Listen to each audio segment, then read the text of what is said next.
All right, why don't we go ahead and get started? I'm Rod, and welcome, Chris. And Nuance Forum was formed to facilitate meaningful conversations about the most consequential aspects of modern life, to sort of genuinely get to the heart of the matter. And we're just really, really lucky to have our first author as a special guest, author of a book that I would say does exactly that. So I'll sort of start off by introducing Chris and maybe get us started with a few opening questions, and then we'll open it up for anybody to chime in with their own. So Chris Arnade is, you started life as with a PhD in physics, and then went to Wall Street and did that for 20 years. And now you're a best-selling author and oh, by the way, some really strong Twitter game too. Anybody who follows Chris on Twitter knows that. That's how I found him. And so we're just really, really lucky to have him tonight. The fact that he's so open to meet with any group that will have him practically says so much about the way he approaches his work. So I have something to confess here. So here is Chris's book, live in hardcover, and as a unrecovered book addict, and having made more than my share of moves in my lifetime, and every single time I'd be having to decide between how many heavy boxes was I going to take with me and how many were going to end up donated to the library, I finally restricted myself to one bookshelf, which is right across from me here. And it's now overflowing. And I learned you can put books behind books. So actually that's a little trick. Smaller books will fit behind books, and you can sort of lay them sideways. You can put them on top, and some of them end up on the back of the piano or on a nightstand. But I've restricted myself actual books to only what can fit in the bookcase, or maybe the coffee table. So a few weeks ago, it was on my list. I was going to get Chris's book. I've been watching his Twitter feed, and normally it's just Kindle all the way these days, right? I don't buy actual physical books anymore. So like if I actually had to pack up my Kindle, it'd be like a trailer because there's so much aspirational book acquisition on my Kindle. I might get it halfway into the first chapter and then, lose track and end up with another book. So I actually went and bought the real thing because I so much wanted to see these photos in real life, and man, that was a good decision. So it's been sitting on the coffee table for a few weeks. And then I reached out to Chris and found out that we were going to have a chance to speak with him tonight. So guess what? I had some homework to do this week. And I actually finished up earlier today. I hope you didn't hate it. I loved it. I absolutely loved it. That's the other thing. It's like the number of books I read from cover to cover. It's like, I'm probably exaggerating when I say 1 in 20. Well, thank you. I start a lot of books and don't end them. Yeah, and I'm so glad I stuck with it, because it would have been easy to just sort of, I had flipped through it and seen the pictures and got a sense of it. But particularly the last couple of chapters in your conclusion, which was just aching. Just beautifully written and stunning photography. And so I really am thrilled that we're going to get a chance to spend some time tonight. So why don't we just get started? I'll sort of just start, I'm sure you've done this more times than you can count, but maybe just start with just kind of a general overview. Like, there's a story there. How does a person a PhD in physics, that's about as hard as you can make it, right? I'm not sure there's anything harder than a PhD in physics, at least for most of us. And you end up on Wall Street, and then you end up writing this book and becoming, a really accomplished photographer somewhere along the way. How about just tell us the story of how this book came to be?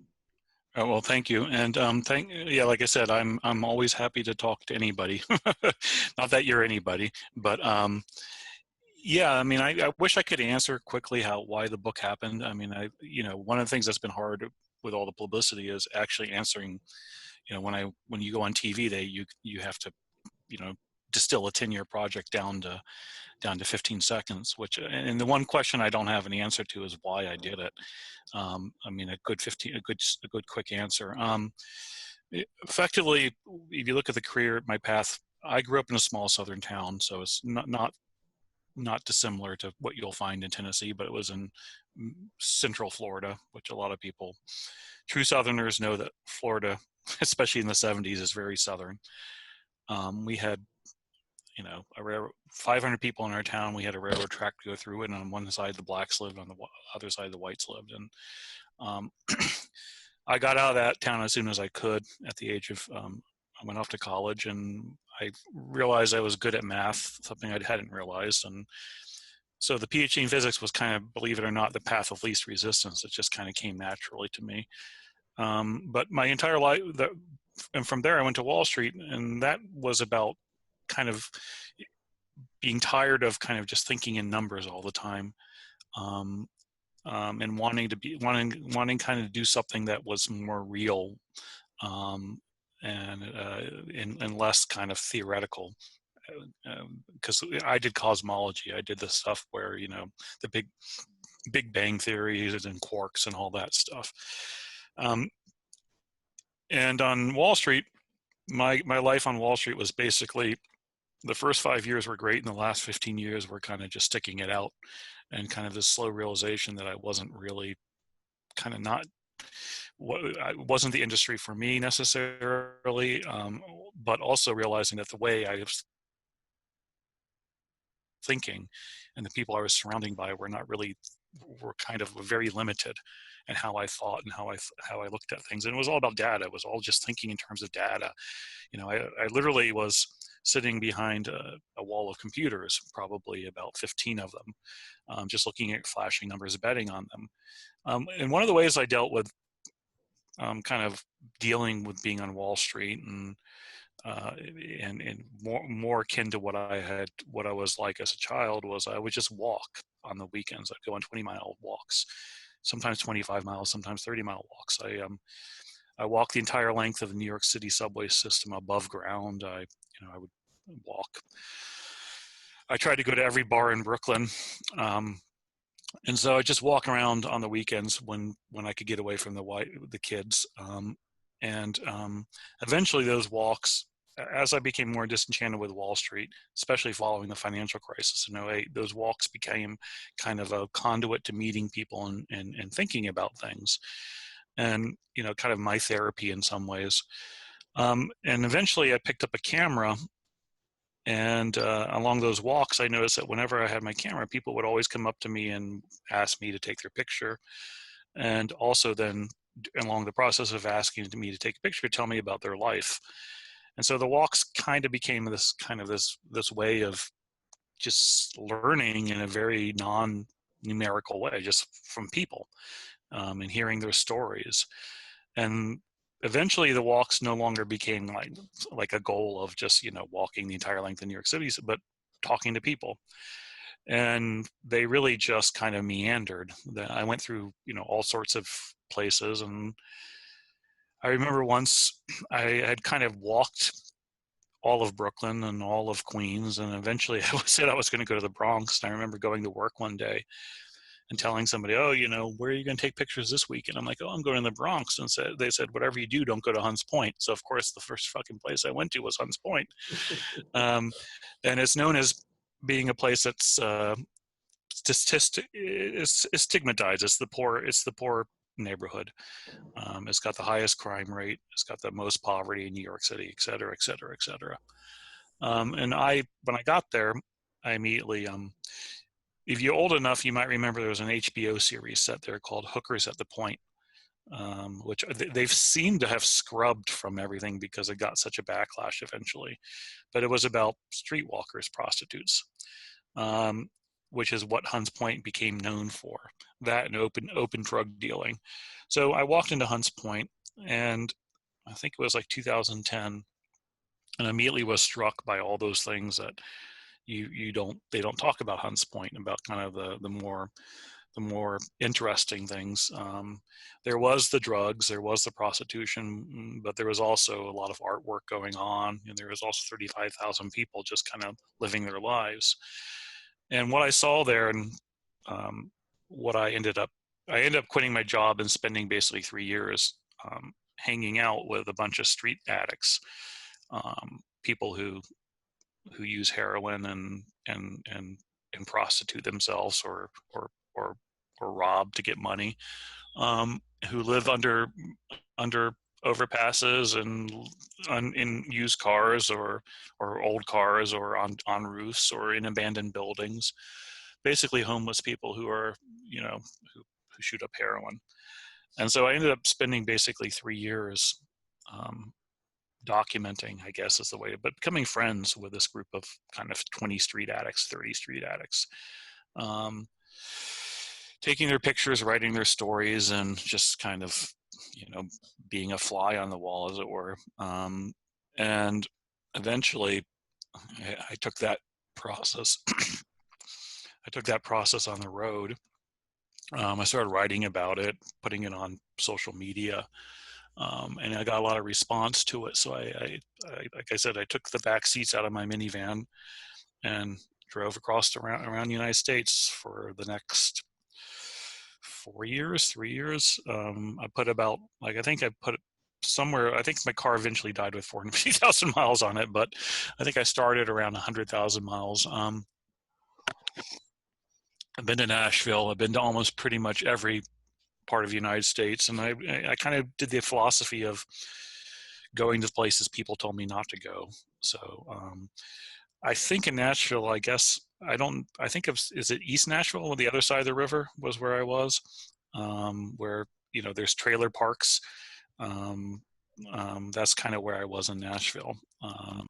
And I slept in dingy motels that either charged by the week or the hour, or in my van in Walmart parking lots. And I would do this kind of a month at a time and come home and hang out here for 6 weeks or 2 months and do my family duties and write about it. And eventually the whole thing became a book, which was called Dignity, because what I wanted to communicate was what I found in all these communities. What I call it back row America, places that are not college towns, the opposite of college towns. And what I found was a lot of people who felt humiliated and were striving for dignity and trying to maintain kind of a dignified life against overwhelming odds. The whole thing took place was wrapped around the election of 2016, so that factors into the book a little bit. But it also kind of got me the platform I ended up getting, because I was out there, in these dingy places, and saying basically, I happen to be a Democrat, I happen to be on the left. I was saying, Jesus fucking Christ, Trump's going to win. If you guys don't watch out, Trump's going to win. And I got kind of attacked and yelled at and said, oh, you're an apologist for racists and all that, et cetera, et cetera. I said, I'm not, look, dudes, I'm just trying to tell you this guy's going to win. And he won.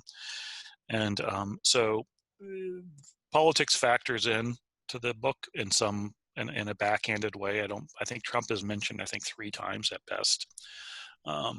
But what I try to communicate in the book is talk about basically what I see as their biggest division in this country. And we have a lot of divisions, as we all know.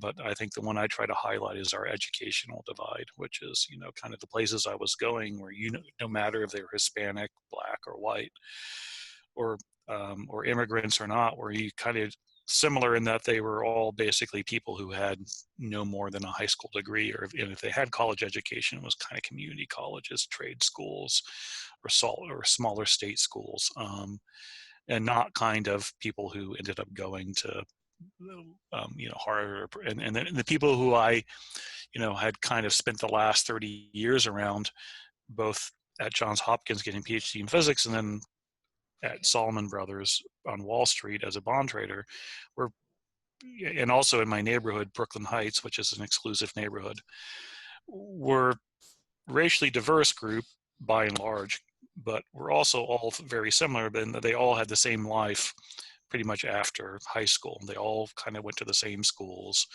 They all kind of did the same kind of, had very similar resumes. They had all kind of chased resumes is the way I think about it, and built up these massive credentials. And I kind of came to the conclusion that, somewhat provocatively, that if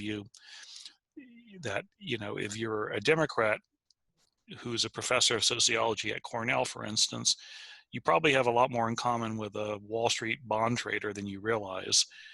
Sometimes more in common with the black kid flipping hamburgers in Gary, Indiana, and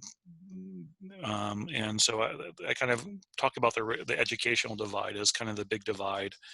And I think, unfortunately, a lot of events have kind of borne out that that's the case. That a lot of what's, you can kind of look at the country as, of course, being divided by class and race and gender, but also being divided by education. Almost maybe setting up some kind of political realignment as a result, perhaps. That's right. I kind of mentioned that in the book a little bit, that at least, to get slightly political, the party I grew up in, the Democratic Party I grew up in, is very different now than it was then. We, as a Democrat in the Deep South in the 70s, we were kind of the outsiders, and the Democratic Party meetings were held in our house. The East Pasco County Democratic Party meetings were held in our house once a month, and it was a bunch of weirdos, which happily weirdos, kind of leftist in the South, who were an eclectic group of people, of all races and all everything, and a few educated people, but a lot of working class. And I think that's kind of changed a lot. The party has changed a lot. It's less about the working class and more about the educated class. You were mentioning how prescient your travels and your writing ended up being, the timing of the 2016 election and all that went with that, and you were seeing something that others weren't seeing. Well, one of the thoughts I had today as I was reading the last couple chapters of this book is, oh my God, like I could be reading, the New York Times today. You were saying even down to Milwaukee. You were talking about the aftermath of a police shooting in Milwaukee in 2016, I think it was, and you're describing in great detail something that you could have pulled from the headlines this week or this month. And so you were prescient in more ways than one. You as you're watching events unfold, you must be having a kind of a surreal experience of sort of doing this all over again in another context. Yeah, I mean, it's two things. One is, I mean, it's weird to know every part of America. I mean, it's like, you think of America as this huge place, but like, I know like 12 restaurants. I still like, I'm like, I see TV and I'm like, hey, wait, I ate there. So there's that. But yeah, I mean, I'm not surprised with what's going on, unfortunately. And one of the things that my editor was telling me is, we're going to have some issues with this book. I mean, she was very understanding. She didn't change anything that direction, but she says, this is not a very optimistic book in some ways. And, I said, look, I'm not an optimist. I'm sorry. I look back at some of the interviews I did a year ago now when the book was launched, and I was, people kept trying to get me to say it was going to get better. And I'm like, actually, I think it's going to get fucking worse, and that's not something people want to hear. But I'm not really at all surprised. I just recently wrote a piece. I write for this small magazine now called The American Compass. I wrote a piece about the riots or the protests, and then one of the things I started off with is I was like, I spent a lot of time in poor black neighborhoods. That's the bulk of where I spent. And I'm always, my view has always been, I've always said to my wife and others who are very close to me, I'm surprised they don't protest more often. Like, I mean, it's hard to communicate how rough, how unfair of a system we have. And so I look at, like, Milwaukee, where Savili Smith was killed in 2016, running from a traffic, again, behind the headlines, it's more complicated. The policeman who shot and killed him was an African-American guy. He had a record. He ran from a traffic stop, but that doesn't change the fact that the neighborhood was sick and tired of being humiliated so often. And then it erupted in peaceful protest turned violent, and it turned violent originally around a gas station that was owned by some Yemeni immigrants who the neighborhood didn't like. They had all this built up animosity towards these, they thought they were overcharging them, and the son of the owner had threatened them with guns before. So it was a lot of complications going on behind the headlines. But yeah, I mean, I look at Minneapolis, where the 3rd precinct, I guess it was, which is where I was eventually as well, because these are all taking place these are all taking places in the neighborhoods I visited, the places that kind of were where people were frustrated. And I think what COVID has exposed is, I liken it to like in particle physics, putting on my old physics hat. When you want to know how matter is made up, when you want to know why when we as physicists try to look at how do we know that quark makes it matter, is we take stuff and we accelerate it really fast and we slam it together, and it exposes the fact that in the explosion, it exposes that things are made up of electrons and protons and quarks. And that's kind of what's happening with COVID. It's kind of slamming the country together and exposing all the inequalities that have always been there. The essential worker versus non-essential worker. And I think a lot of what's going on with these protests, these Black Lives Matter protests, is it's just the murder of the gentleman in Minneapolis was the kind of spark that lit pretty dry kindling that was already there.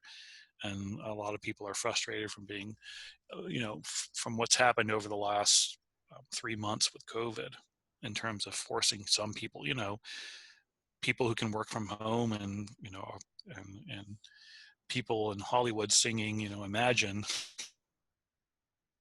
from their mansions, to people who have to go work at the supermarket and get exposed. So I think there's a lot going on right now, and I think the country is kind of, to me at least, it feels very much like it's being torn apart in a way that I haven't seen it since the early 70s when I was a kid. One of the things I noticed is of course the photos are incredibly raw, but also what you're describing, it's a hard read. And specifically to what you were just saying, you're describing, for example, the sentiment of immigrant Somalis versus their experience in Atlanta, and they're moving on to Lewiston, Maine, where they feel safer because it's more white.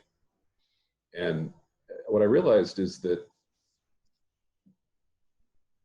one of the things about the current environment is that even talking about this is so fraught, right? I mean, there are mines buried on either side of the path, sometimes right in the middle of the path, that you have to step over. And what occurred to me is that you had sort of earned the right to talk about this in a very direct and unvarnished way in your writing, because you were there. You put yourself right in the middle of it, something that very few people would have the courage to do. And so it occurred to me that, in a sense, as a affluent white male, you'd actually earned the right to talk about what you had seen.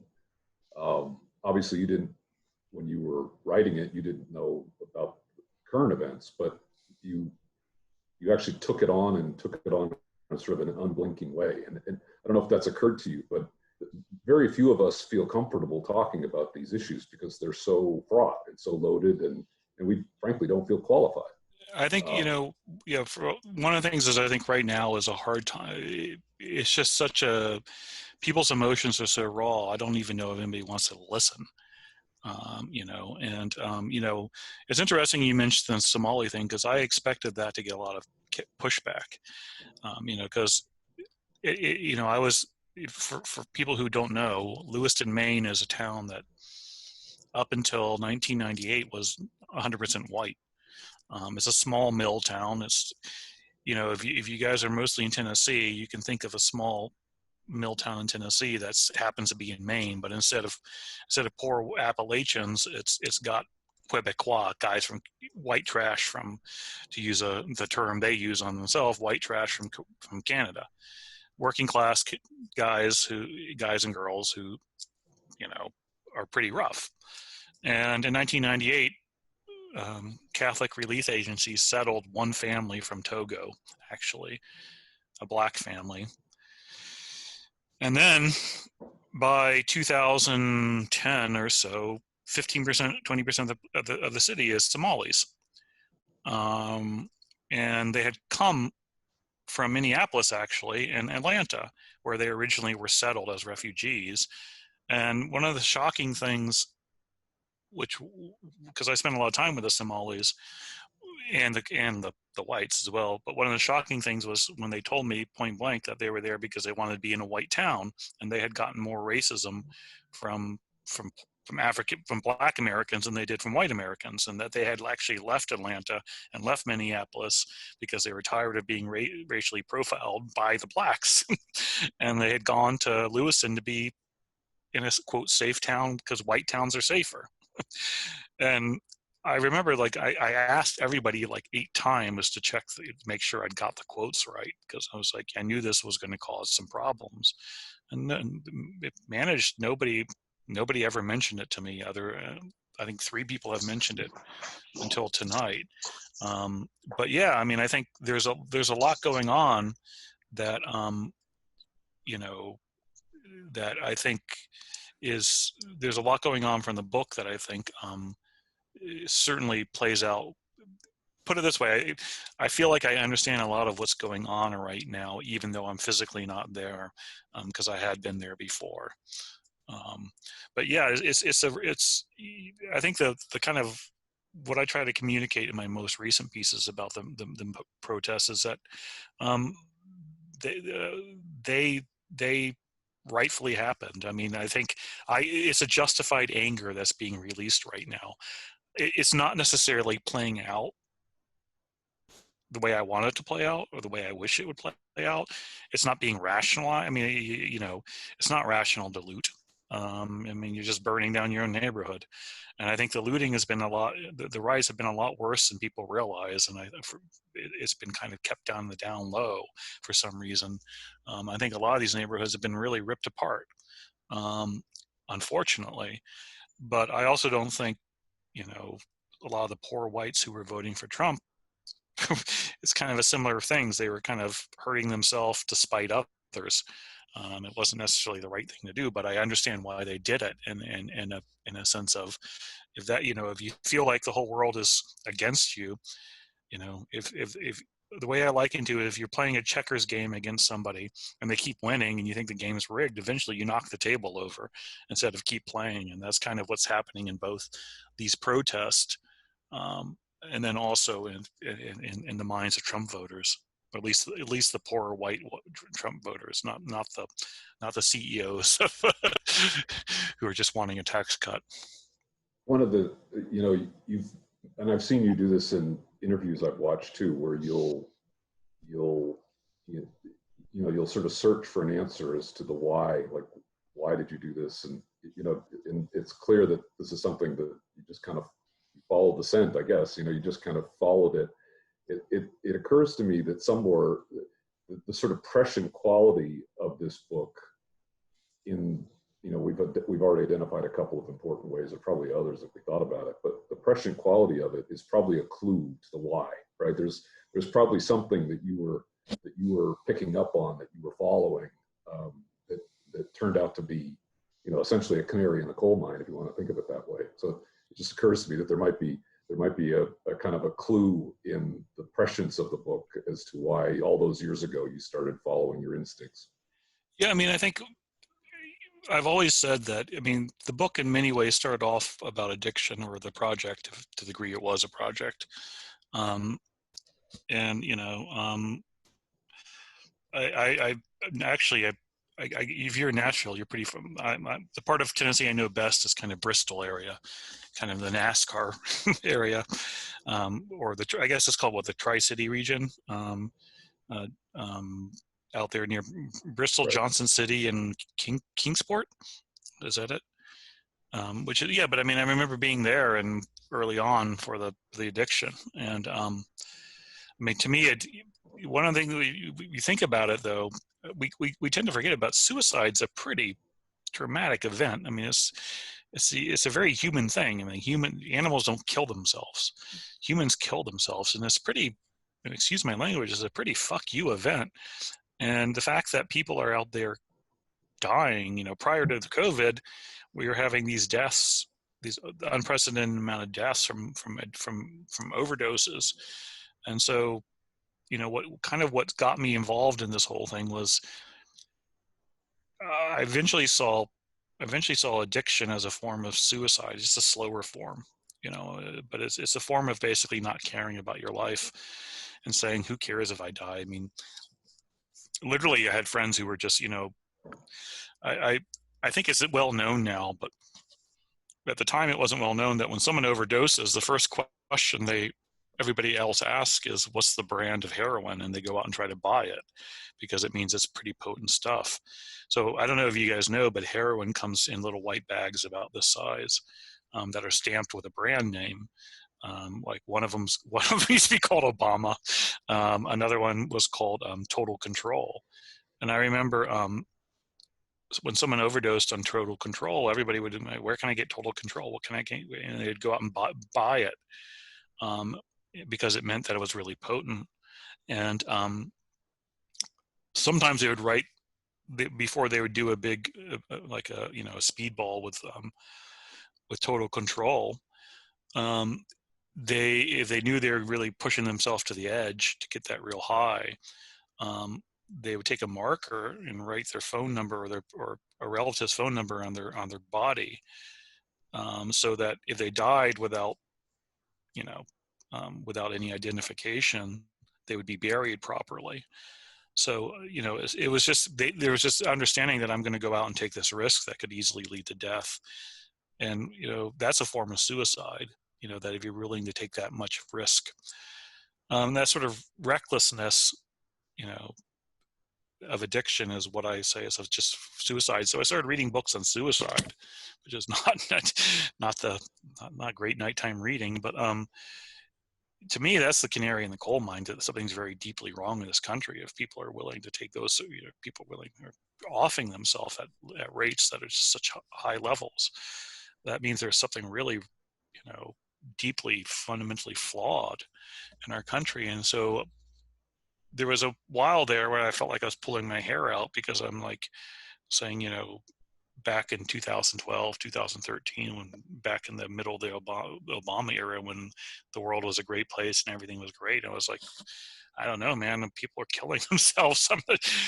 There's something deeply wrong here. You know, I'd go back to my neighborhood in Brooklyn Heights, and, you know, all these places with $25 cocktails and, you know, good living, and going out and getting the best new ethnic food. And then I'd go to, you know, Kingsport, Tennessee, and, you know, to the trailer parks and see. And it was like, man, this country is deeply flawed right now. Let's open it up. Anybody want to chime in here? Yeah, there's something about the way you did this story that really resonate with both Kevin and I. One of the other guys on this call are touring musicians, and so there were a couple of years, 2015, 2016, 2017, where him and I are driving a van or a Sprinter in a trailer, you know, all over the continent, essentially, stopping in playing in all these small towns, medium-sized towns. I remember seeing a lot of that phenomena, especially like the type of life that grows up around big truck stops. Yep. I'm sure you've spoken to like dozens and dozens of truck drivers, which end up being like some of the weirdest, most fascinating people. Or like, you know, some of these small cities that have been hollowed out. I think of like a Springfield, Illinois, playing a lot of shows there, Peoria, or like Lafayette, Louisiana, or Lake Charles, or something like that. There's all these weird, like, you go there and it really is that that railroad track thing. I remember being in Shreveport recently, trying to drive to find a place, and it was, well, this is a bad neighborhood here by the airport. And then you cross the track, and there was like all of a sudden some gated houses. It's like, wow, this is one of those places you hear about. I'm curious if there's some of those truck stop towns that you could talk about. Is that where you mostly found more of that political angle? Because I hear your thesis, you know, the back row, when you're talking about these, you know, people that are addicted to drugs or stuck in prostitution, you know, these aren't the people that are voting. But when you're going through like those big truck stop places where there's a pilot on one side and a flying J on the other, and they've got, you know, Don't forget the loves. right, yeah, that's probably there too, or at least is at the next exit. And of course, there's the McDonald's right there, which is the town square of your book. Is that where you tended to see what Hillary Clinton called the deplorables, and what you tried to shine a real light on? First of all, yeah, I mean, it's interesting. Is like I've talked to other touring musicians and we've compared notes, because it's like you said. I mean, it's if you drive around the country in a minivan, in a van, you there's a certain part of the country you see both how large it is and how small it is in some ways. And like you've probably been at Love's at 3 a.m. eating rotating dogs and seeing like the weird truckers. Some of like one of the things like I learned, for instance, is there's a lot of Sikhs who are truck drivers, and there's a lot of Indians who are truck drivers. It's just such a weird subculture. But yeah, no, the politics mostly came out of the McDonald's. I would just my modus operandus was just to literally, go to the shittiest corner in a town, which wasn't hard to find, and find the local McDonald's and just sit there and use it as a base, and then walk everywhere around town, just walk, and then walk from McDonald's to McDonald's. But every night I would spend the same time in two places. Every evening I'd spend my evening writing up notes in the McDonald's, often 4 hours a night, or I'd go to Applebee's and just watch sports. But it was just kind of going, it was kind of just spending 3 weeks in a town, like taking a particular place, like Shreveport or Baton Rouge is a place I chose, and just kind of just sitting there and not really trying to get anything out of it, but just sit there. And eventually people start talking with you. And then over the course of 2 weeks or 3 weeks, you end up getting their stories, and politics eventually comes up. But yeah, I mean, 80% of the people in my book didn't vote. There's part of the Trump won partially because the people who usually don't vote, who are white and frustrated, voted just a little bit more, and the people who are black and frustrated didn't vote. And so he had a little enough of both that he won. But it's interesting you mentioned the trucking towns, because what I was supposed to do for the next project was I have a list. I was just looking at my phone, the name of it. I have a list of 15 places that I wanted to visit again, places that just stuck in my mind. I'm sure you, as a traveling musician, had places you just can't stop thinking about. And one of them is called Kingdom City. It's a big truck stop in Missouri off of I-80, I think it is, or I-40. And it's one of these towns that it started off as a truck stop. I think it started off as a T&A, but now it's a big town, and it's all based on the truck stops. There's 4 of them, one on each side of the intersection. One on each side. There's one on each of the 4 different parts of the exit from the interstate. And around that, because of these massive truck stops, now there's like 10 motels, and there's even a town hall that's a trailer. It's been there for, it's this town that started at once the interstate starts, and it's a place that I always stop in whenever I think it's I-80. I think it's I-80, 60. I don't know which one. That go halfway through between St. Louis and Kansas City. And it's this weird combination of both being a town, but both being transient, but being permanent, because there are people who live there now, who work at the Loves or work at the TNA and work at the Pilot or work at the hotel. And there's just this really strange dynamic of both being transient, but also being permanent. But yeah, I mean, there's so many, it's weird when you drive so much across the United States. There's just so many depressing places in the United States that you just kind of, it must have been interesting being a musician, because I presume you went to relatively nicer clubs when you played, or not? I mean, it was kind of all over the map. I'd say, 2014, 15, 16, it was more on the come up. So we're playing, the shitholes real late at night, staying up late, and we're hanging out outside the club, Kevin's smoking a cigarette and some random guy walks up to bum a cigarette. Like that that happens all the time. That's actually where like really interesting conversations and things happen. It's interesting. When I go through Kentucky, I buy cartons of cigarettes, and I keep them in my van just to give out. I mean, it was kind of frustrating to my wife that I didn't pick up smoking until basically at the age of 45, only because of that, which was to basically hang out with people and give them, pass a cigarette. And it was a good way to basically, just stand around going like this with a pack of Marlboro Reds, gets people's attention, and eventually they come up and they start talking to you. That was one of my quote gimmicks on how to get people to talk to me, is just stand around with a pack of, if I'm in black, to be honest, when I'm in a black neighborhood, I pull out menthols. And in a white neighborhood, I have Marlboro Reds.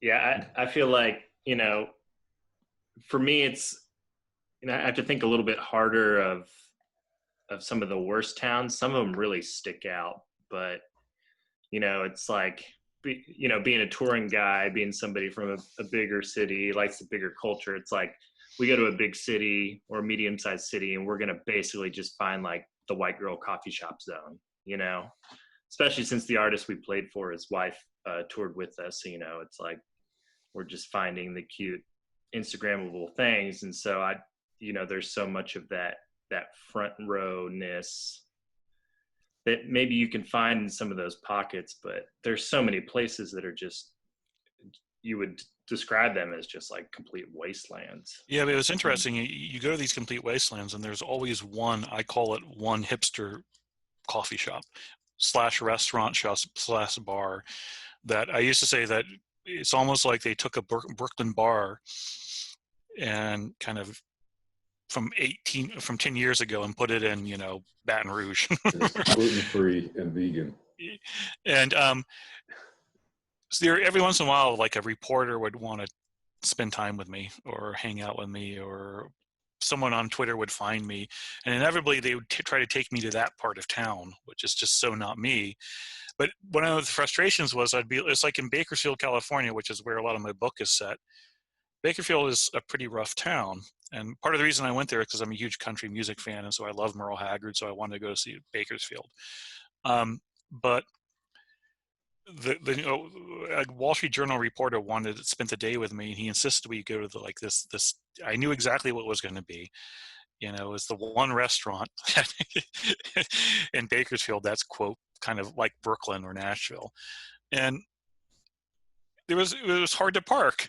And I'm like, Bakersfield has tons of space, and there's always that one place where it's hard to, like, it's frustrating to have to park. And it was only about 4 blocks from where the Addicts motels are. So it was just, it's so weird that there's always that one place in town, no matter what town you're in, that has kind of like, the bespoke IPAs, as it were.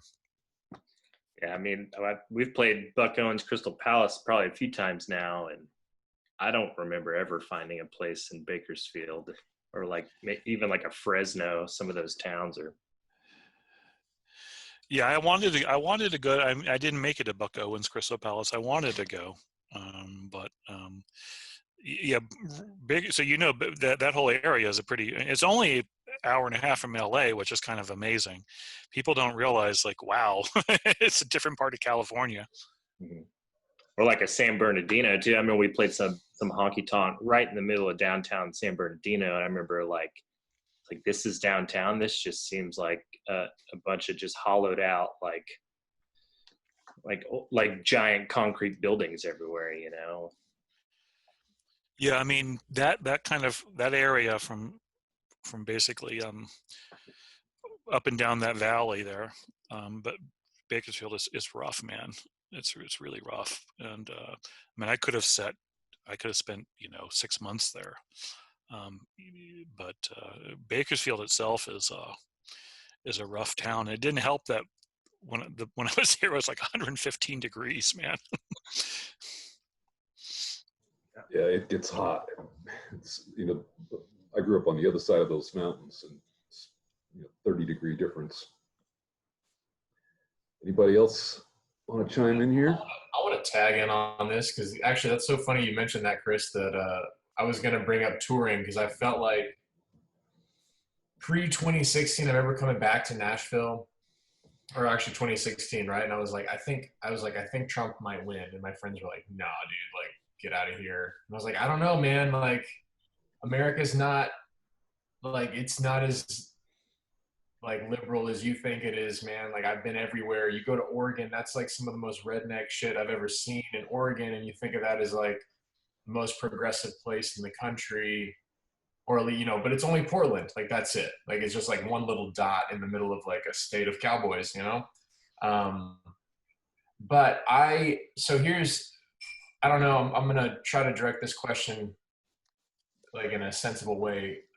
I feel like, Chris, what you've done with your book is highlighted a lot of stuff that has been talked about, mainly by Andrew Yang in the last election cycle.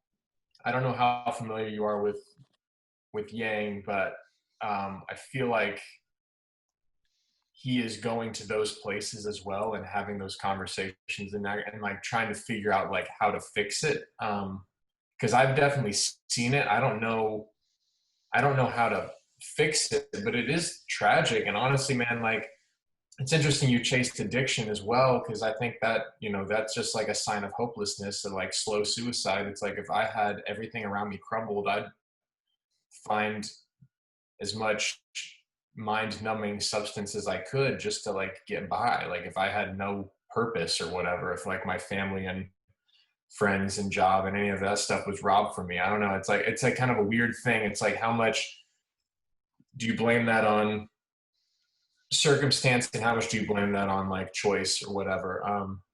But are you kind of, I mean, I guess, yeah, are you kind of seeing like a political path forward in any of the in any of the candidates laid before you, or do you see that as a possibility, or are you not even are you just kind of a documentarian at this point, I guess?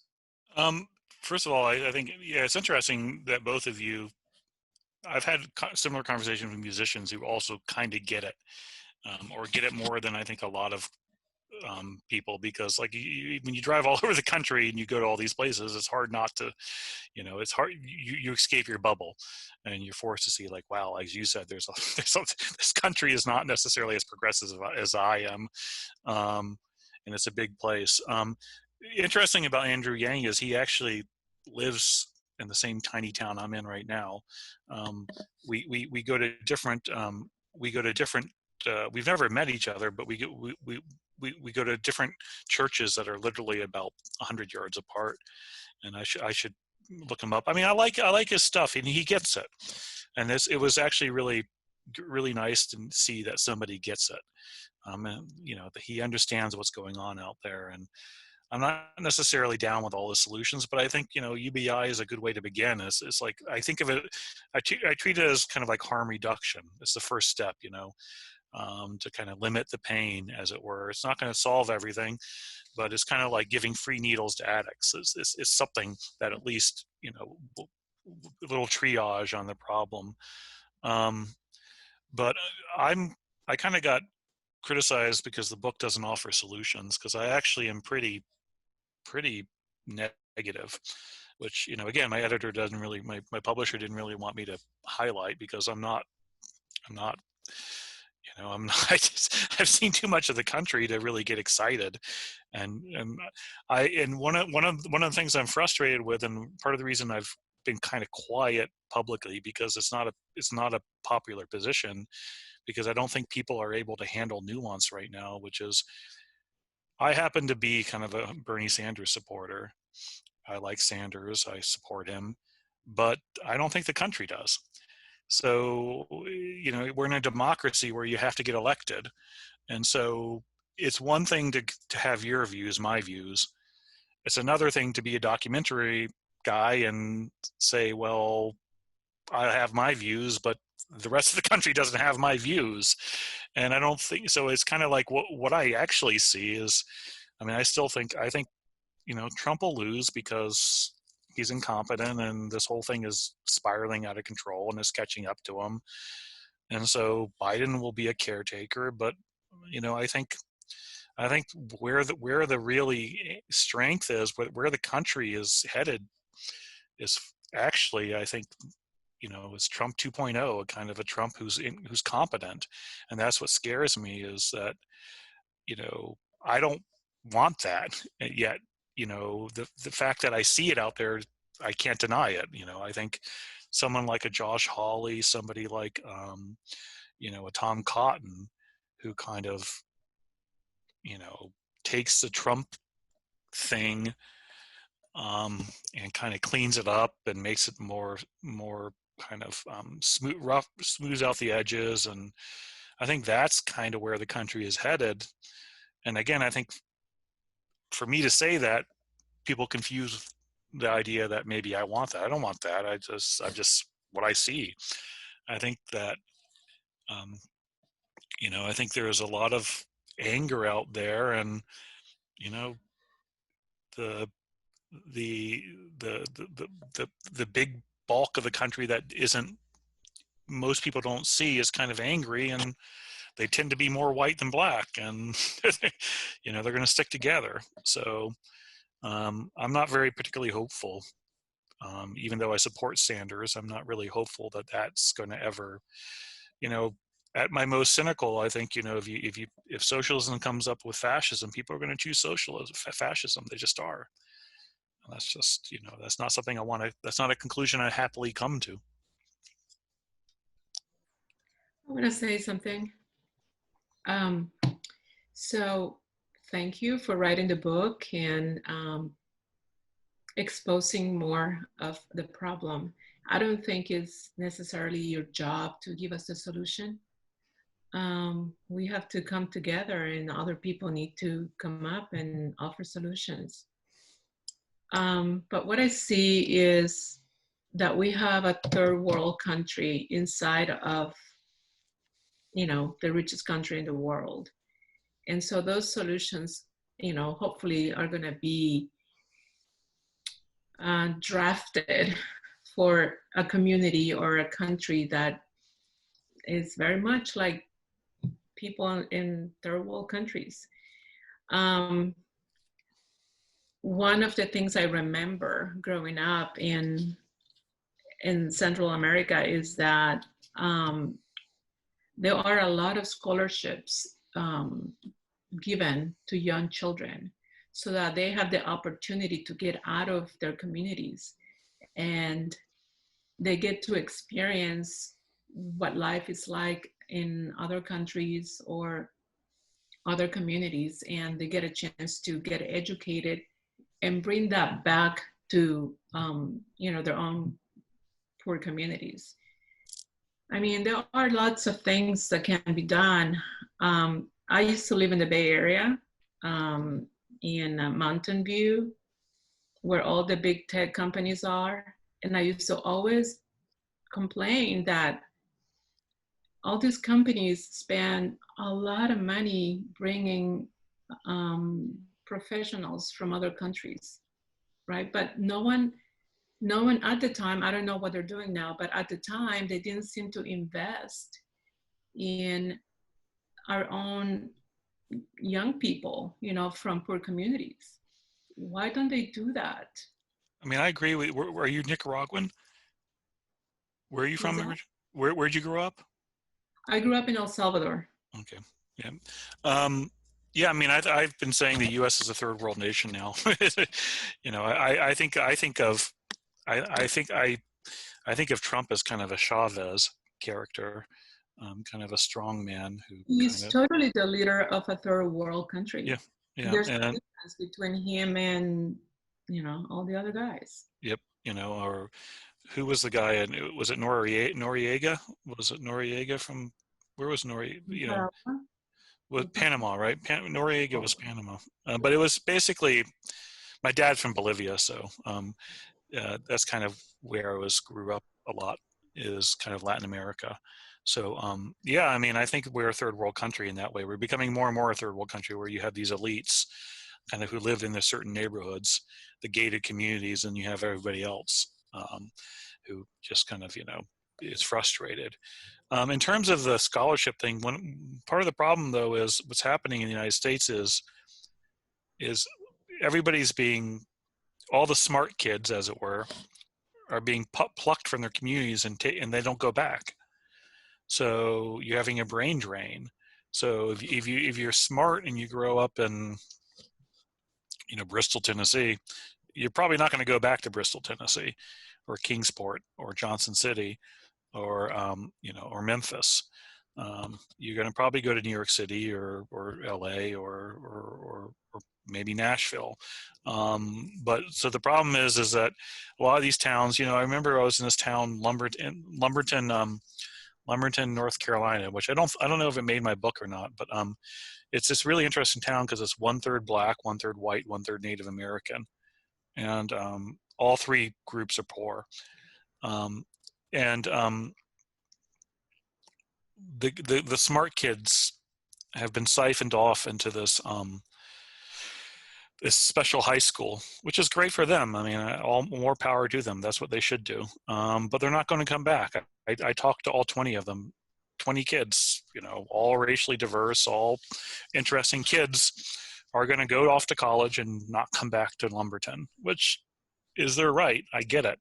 I can't fault them, but it's not helping Lumberton. And so what you're having is this kind of, I call it this almost intellectual strip mining of America, where we take the people who have this certain skill set of this certain discipline, this certain talent, and we kind of just pull them into, you know, New York City or DC or San Francisco or LA, or to these just certain neighborhoods in other towns, and it leaves the rest of the country kind of feeling very much like it's been strip mined of quote the people who in the past might have become community leaders or whatever, or owned restaurants, or, you know. And the big thing I alluded to it in my book, but it's such a topic right now that you can't even touch. Is the immigration issue. I mean, it's such a huge topic that you can't talk about right now without people yelling, that I don't think we can have a conversation about how we treat immigration in this country. You know, it's become this non-touchable issue where I think we're going to continue to rip each other's throats over immigration and never find a solution. So I happen to think that, you know, I'm a Catholic. I'm pro-immigration on moral grounds, but on intellectual grounds and economic grounds, it's not helping. You talk about the tech sector, it's not helping Americans. It's not helping the jobs. You know, how immigration plays out is very different based. If you're in New York City and you're wealthy, immigrants are great. They're cheap labor, and you got interesting restaurants to eat at. If you're in Portsmouth, Ohio, it's a little bit more complicated. All of a sudden your neighbor, or Lewiston, Maine, it's all of a sudden your entire community has changed. And, you know, life is different. And now people are competing for jobs. You know, there's this section in my book in Lewiston where I think the only person I quoted in my book who's an expert was this woman who's an anthropologist. And I asked her about racism. And she says, racism happens. She says, racism happens because racism is not this one or nothing thing. It ebbs and flows like any other, like crime, it rises and falls. She says, racism rises when people feel, when a group sees another group jumping the line. They think they're jumping the line, who look different than them. And she tells me this, you know, 1 PM. And then I go to this bar, this white working class bar in Lewiston called the Snowshoe Club. And there's this guy sitting next to me, very drunk, smoking his cigarettes. You can still smoke in this club. And I'm drinking Pabst Blue Ribbons for 99 cents. And he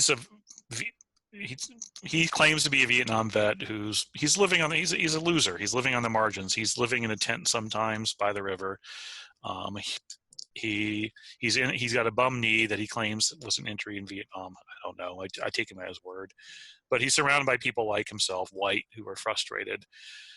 And he starts complaining about the Somalis, because literally his line at the food distribution center is twice as long as it used to be. You know, he goes to get free food every Thursday, and the line is literally the people in the front of the line are Somalis. So all of a sudden he's like, wait, I fought for my country. I'm having trouble getting Section 8 housing. And yet here are these Somalis who just came over, and they're in front of me. My line is twice as long. I have to wait 2 hours instead of 1 hour for free food. And in his mind, he's denied Section 8 when the fact that Somalis are getting their Section 8 before he is. Well, I mean, again, I don't know the true story, but that's how he sees it. So it's very easy for him to basically become anti-Somali, you know, because his line is longer. It really impacts his life, and it seems very unfair to him. So, you know, I'm not defending his views. I'm just simply saying that's how we got there, and how we look at immigration is very much a function of how it affects us, and it affects poor people much differently than it affects wealthy people. I have to chime in here because I want to make sure we leave room for others too. But this is just so relevant to something that I've been thinking about with your work. The first time I heard you use that term, intellectual strip mining, maybe it was in a tweet or something. I'm like, man, that just nailed it, right? There is this sort of just scraping quality that it has with the most promising youth in any community, and everybody that's left behind is, you know, well, good luck to them, right? And like others have said on here, one of the great things about, you know, I grew up on the West Coast, raised by New Englanders. Went to school in Boston and sort of did the coast. All my family was from the East Coast, and I just happened to be born and raised on the West Coast, but I always had the kind of coastal thing. And then a couple of years ago, relocated to Nashville, Tennessee. And it's one of the great joys of being in the South is for the first time in my life, I actually live in a red state, even though you couldn't say that. Nashville's not exactly red, but Tennessee sure is.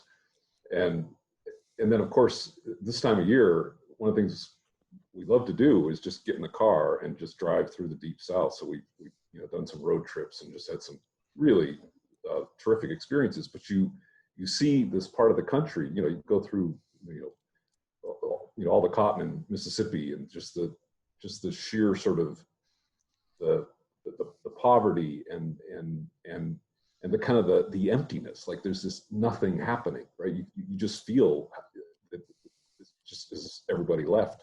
And we went to Selma, which, you know, you kind of have to do, right? You feel like you're going to some kind of it's some kind of touchstone. You've seen the movie, you've seen the historic images, and wow, what a difference it was to actually see it and visit it than it was in my mind, right? And I remember thinking the term that came to mind was like an exquisite ruin. It was like, you know, the headline that no one ever wrote was what happened when all the whites left, and it was an incredibly powerful. We went to Montgomery and went to that new museum, you know, the lynching museum, which by the way, just recommend to anybody who has a chance to see it. As powerful as the Vietnam Memorial, just an absolutely beautiful museum. But I remember having the sensation of like, well, we haven't even begun to reconcile the issues of race in this country. You know, we went through what we went through with the civil rights era in the 60s and all the legislation and affirmative action, all the things that happened.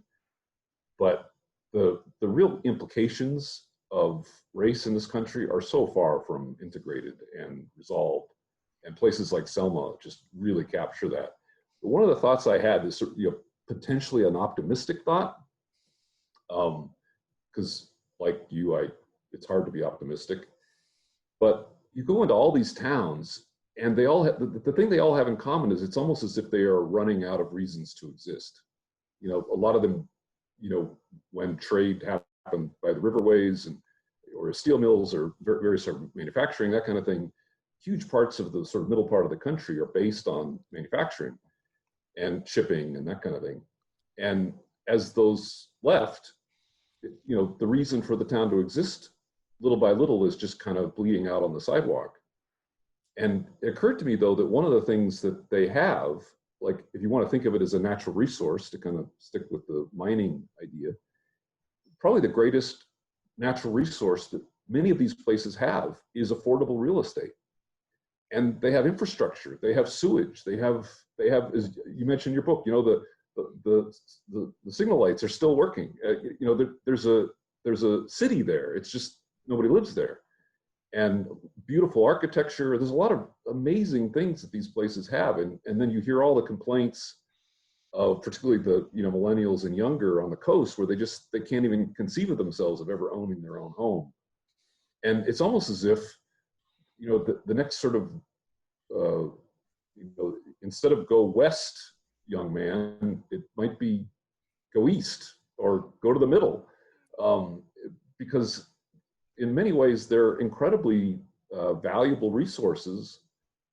You could build communities. You know, you could start, you know, high-end manufacturing. There's a lot of things you could do, but most importantly, what you have is you wouldn't start off life with a mortgage that you could barely afford. You know, you could, in many cases, you could buy the house for the back taxes or that kind of thing. So it strikes me as that it's not something you hear, but there is you know, obviously the coastal elites are not going to be interested in this, but there's a whole category just below that who are trying to figure out how they can make their way in the world.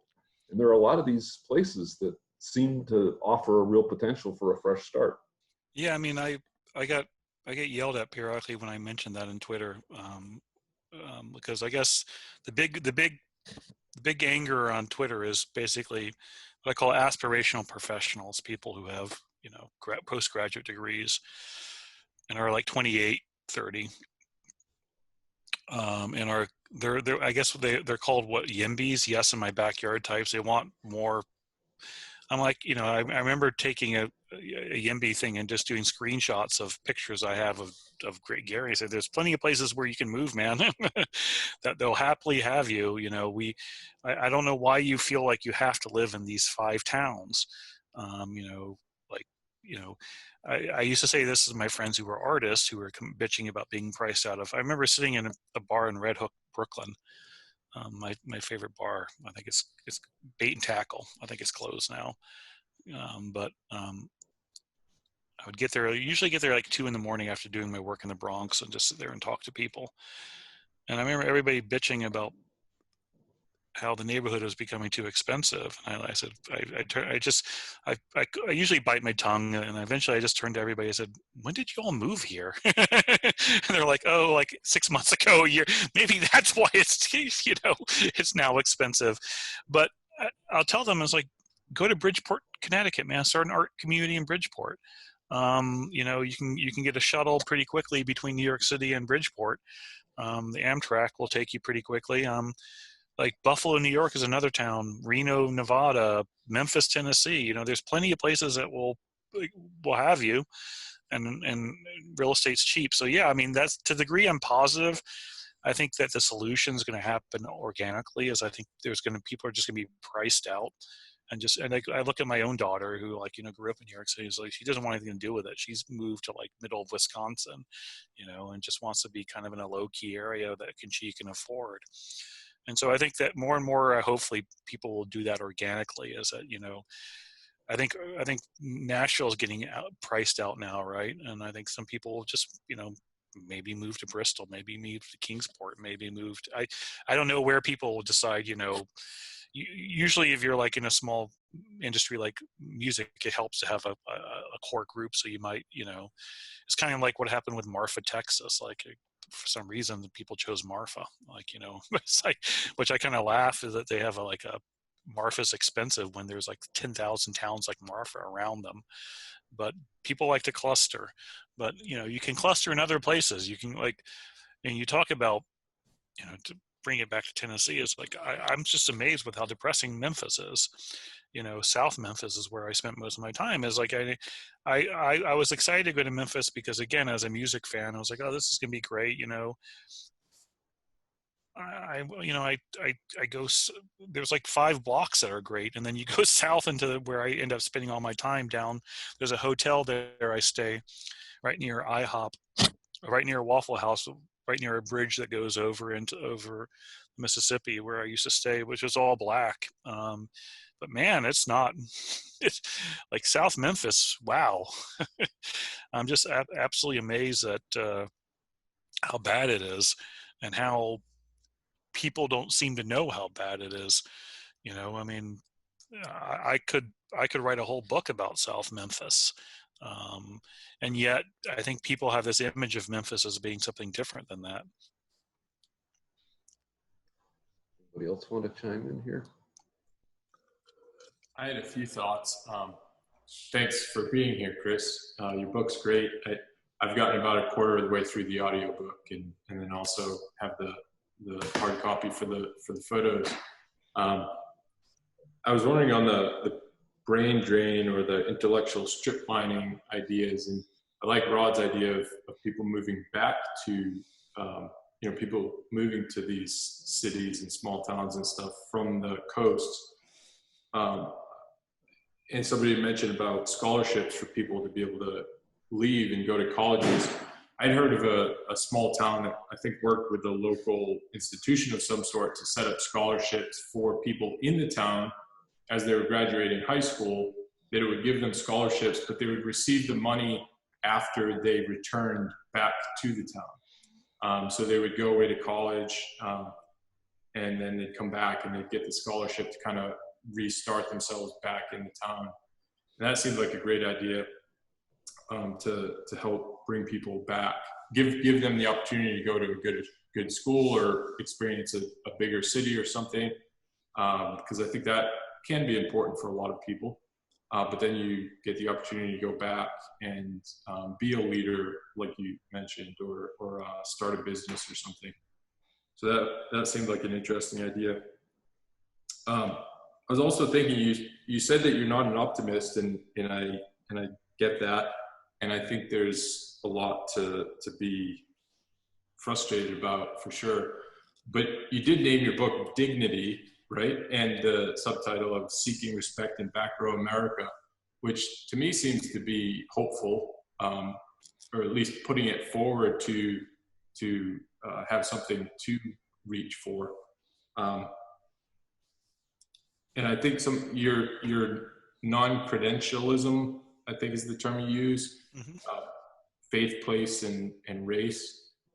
I think those are interesting. And I wonder if you think if there's a way, if there's hope, if we were to start encouraging, really looking for the value in those 3 things, and, you know, less so in wealth and high education.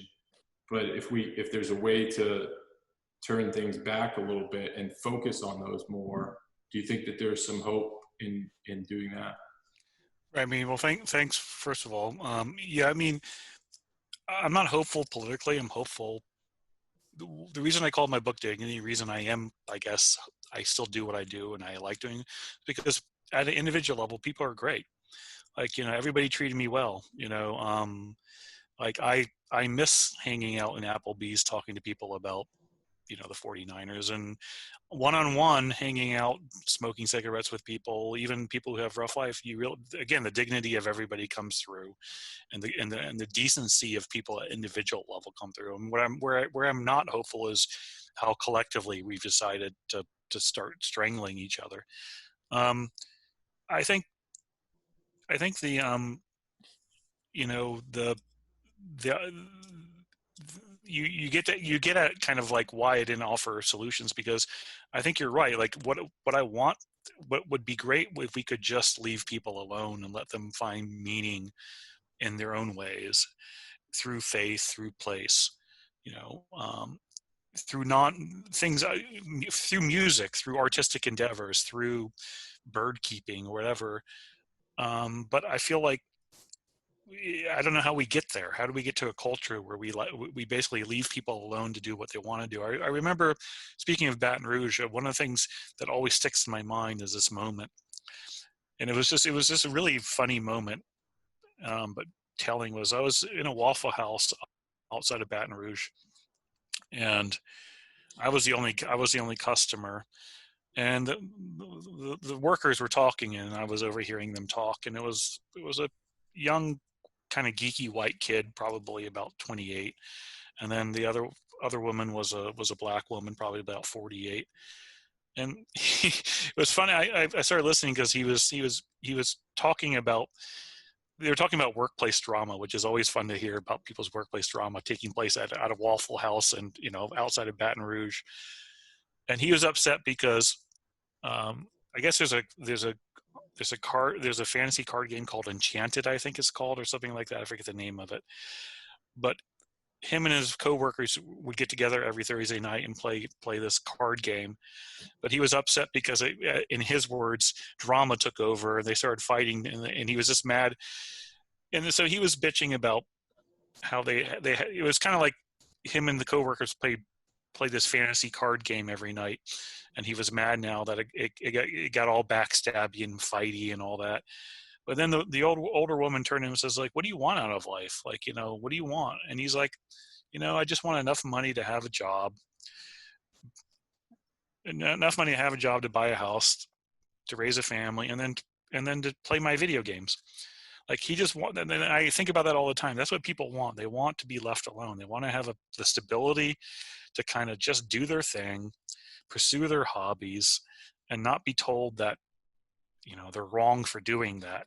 And I think we scold people too much now for, like, the conservatives now scold people who play online video games. Gaming culture is wrong. Gaming culture is perfectly fine, man. Let people play video games. Let people do what they want to do. Let people pursue music. Let people, people just, the bulk of Americans are pretty good people who just want to be kind of left alone to do their thing and to kind of, find meaning however they define that meaning.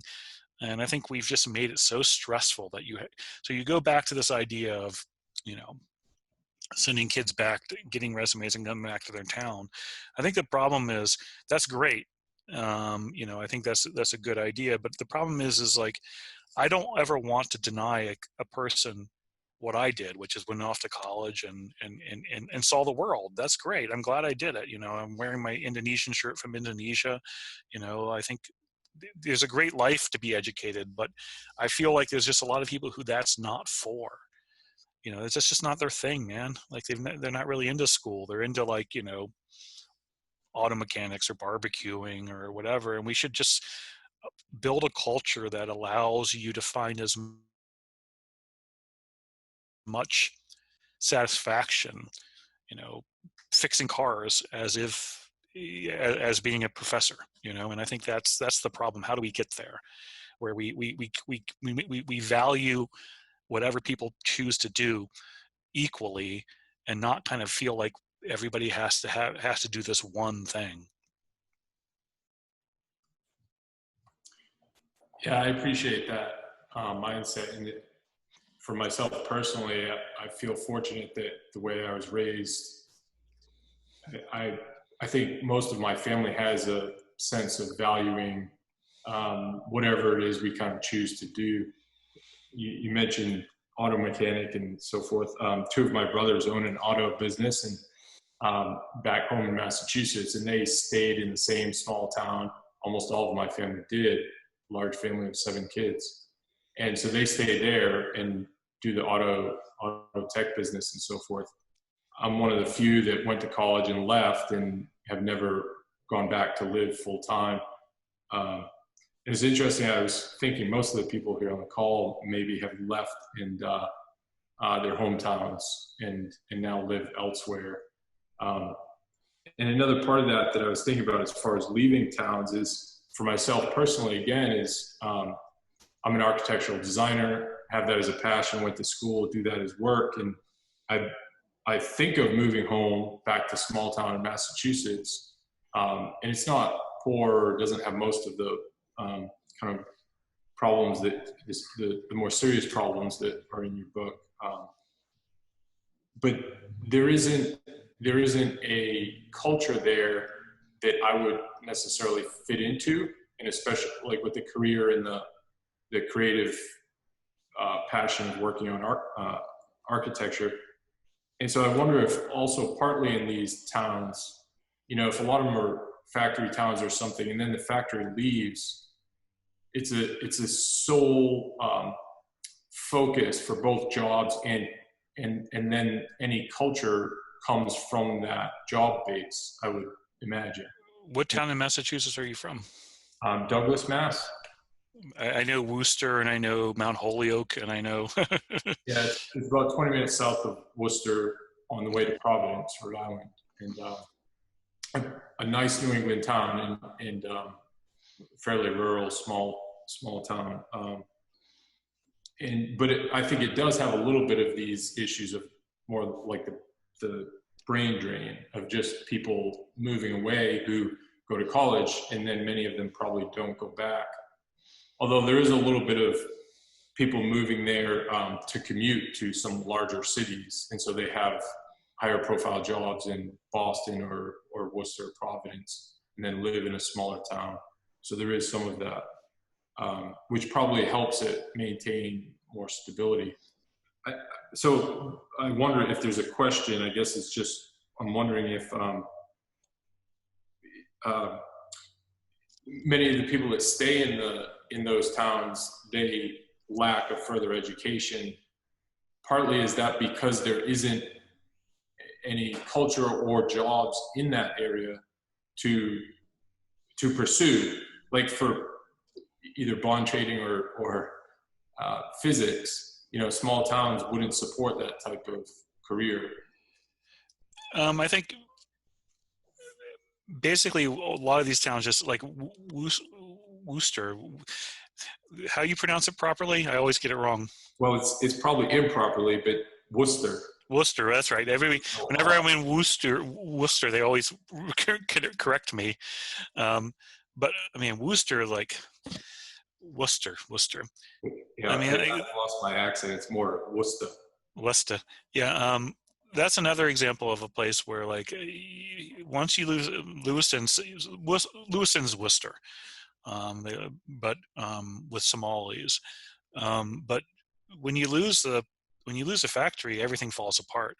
So at the center, as many people told me, like variations of like you could just walk out of high school onto a stable job, and then once you have that stable job, once you have the stability is the key, because then you can build a family around it.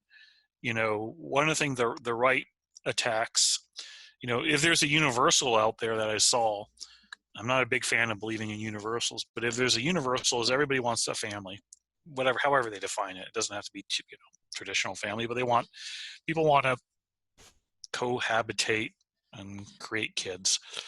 And the right kind of looks at people creating kids outside of marriage, and they're like, oh, it's wrong. But one of the things that's interesting is everybody almost everybody, with rare exceptions, wants to create kids with a stable family. The problem is they can't get the stability, so they create kids anyways. So the problem is like everybody wants you to put your economic house in order and then build your family. But people can't put their economic house in order, so they're going to build their family anyways without their economic house in order, and that's the problem. You gotta allow people to put their economic house in order, so that stable job you could walk out of the high school and get where you didn't have to go get the credentials. We used to have that, and that's gone, and that's caused so many problems because then everything falls apart. Then there's instability, and then the culture falls apart. One of the things that is impolite to say around the left, but it's just a reality if you spend time in poor neighborhoods, is kids with one parent it's not a good thing. It's better to have two parents. I don't care how, they can both be men, both be women. I don't care. but two people raising children is going to be much more stable than one person raising a child. Look, I'm not dismissing single mothers and single fathers. They're great. They do heroic work, but in aggregate, it's better to have, and you just don't have that in poor communities because it's almost impossible to do it.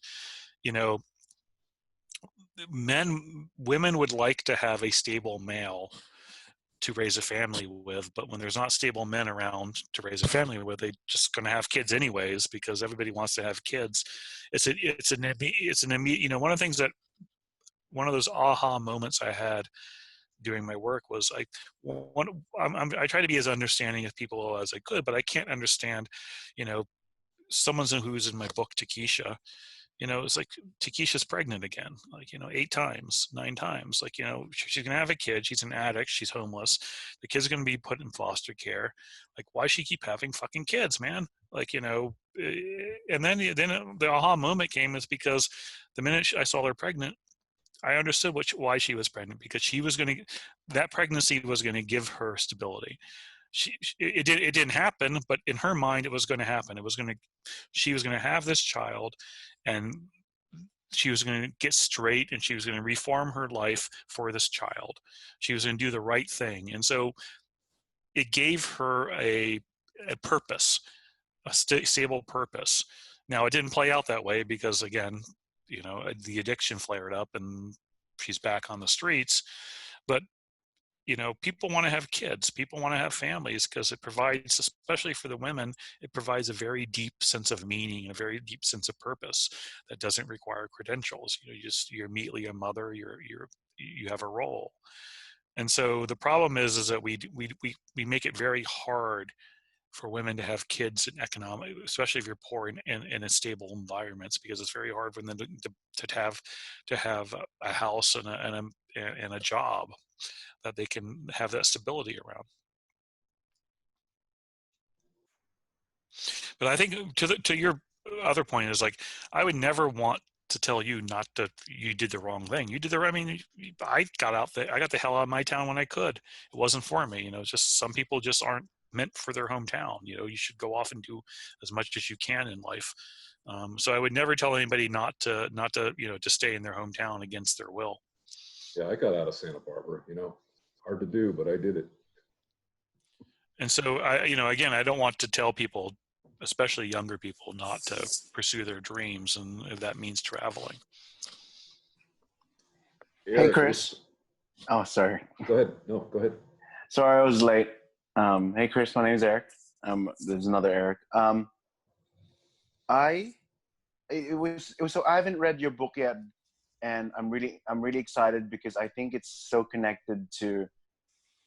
I've been doing this search of what these deep-rooted issues are that what's happening in this country, at least, because I just moved from Australia July last year, around this time last year. So the stuff that you're talking about, I'm really excited about because I don't know it. I don't have the experience on it. And yes, as a musician, I've been touring the country, and I get tastes of it, but not as deep as what Chris and Kev have. But it's really interesting. the topic that you're tackling. And I'm really, I can't wait. I did obviously as much research as I could, but I'm currently in Chicago, guys. I had to renew my passport, and that's why I was late. This is the Australia, closest Australian embassy.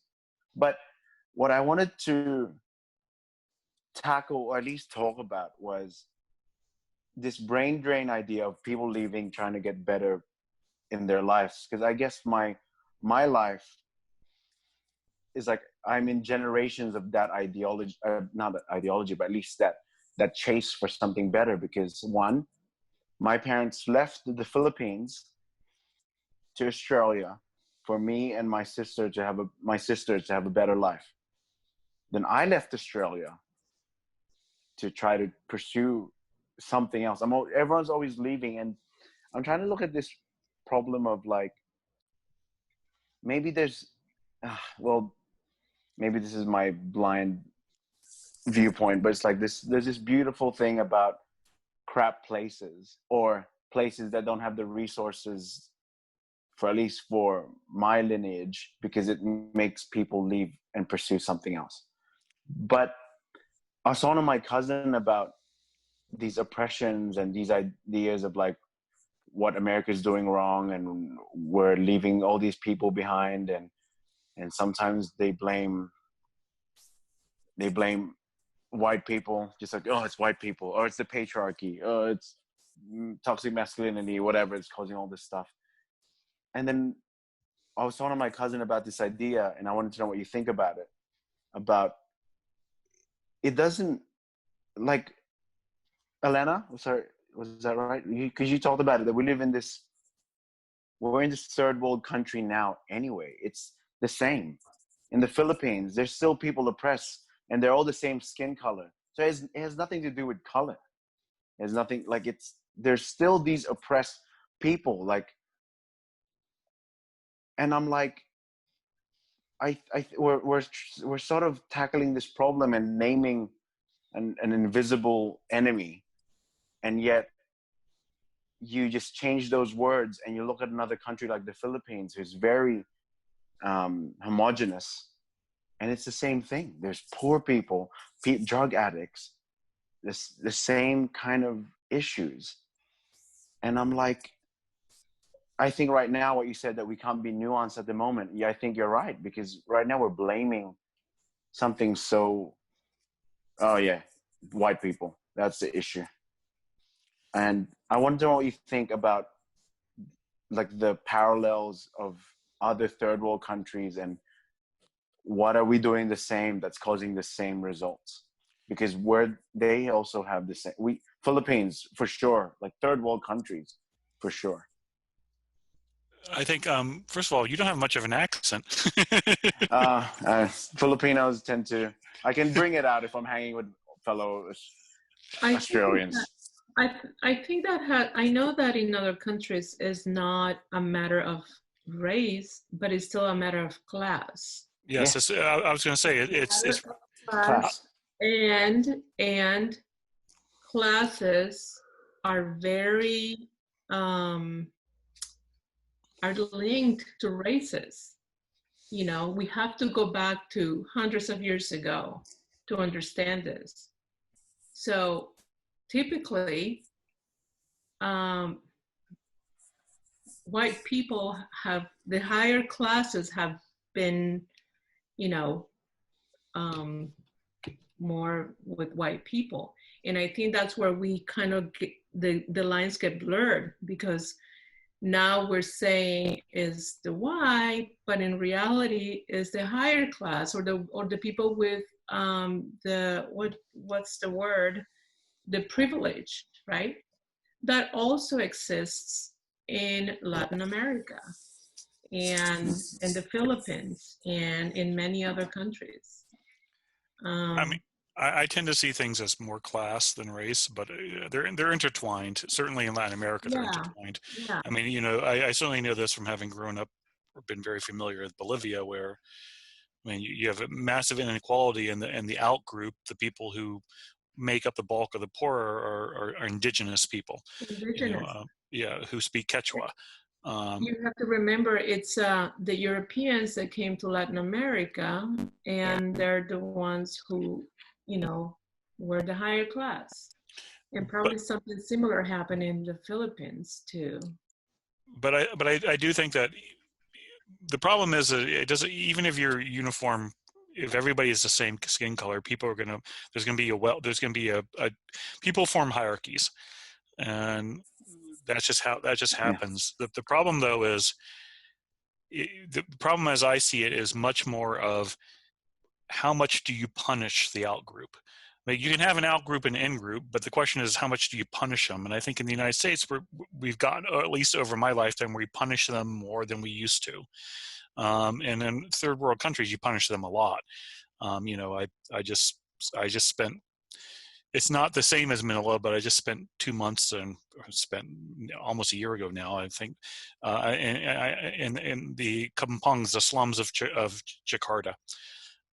You know, and if you're, and then there are slums, and I mean, you've seen this in Manila, there's slums literally against, you know, 5-star hotels. There are people who are living in tin shacks next to raw sewage, next to air-conditioned hotels. So I think how much we punish somebody for being, quote, the out group is the problem. There's always going to be in and out groups. There's always going to be inequality. To your point about the racism versus non-racism, I think one of my frustrations of this current moment is we need to address racism in this country, but I feel like we're going to do it through tokenism, which is the problem is the problem is ultimately wealthy people have a lot more control than poor people. It's class. And what's going to be lost, and so right now these protests started with poor blacks, but now it's moved on to being more broad than that. And I look at Google, and I will look at all these companies kind of, in my mind, very cynically jumping on this bandwagon to continue to be classist companies, but then using the Black Lives Matter movement to try to get goodwill without actually delivering any results. So it's kind of like, you know, it's like having a Wall Street bank all of a sudden decide to have a diversity day, as if that's going to change the business that they still evict a lot of poor blacks. So I worry that this movement's going to be kind of turned into just a way to kind of, through tokenism and through symbolic gestures, just appease the angry masses and throw them a few symbolic victories, you know, like getting rid of certain shows on Netflix to stop people from being angry, when I think their anger ultimately is justified and is more about class than it is about race. I think, I mean, I totally agree. I totally agree with what you're saying, especially, you know, seeing, I mean, I'm really excited to see that the story that you wrote in your book.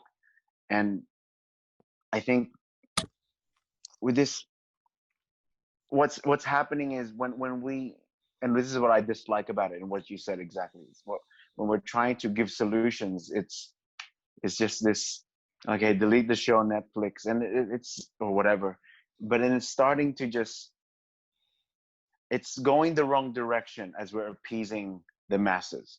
Now I'm just hearing that we're now blaming founding fathers. And like I said, this is all new to me. This, like, as I'm researching and understanding the history of this country. And I'm just like, how far, if we're just gonna keep appeasing, it's not doing anything. It's not like you said, Google, who's nearly the top of that hierarchy, they will do this to appease, but it's not really helping the poor people. And I think if we keep just, I mean, is it a good thing that, will it eventually, do we just keep allowing, do we keep appeasing, and sooner or later realize, oh, all these appeasing did nothing, now let's actually make change and do action?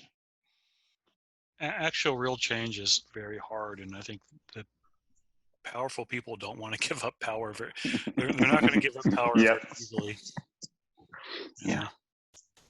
I want to be sensitive to your time, Chris, but I also have like at least one and maybe two things that I really wanted to make sure that I brought up.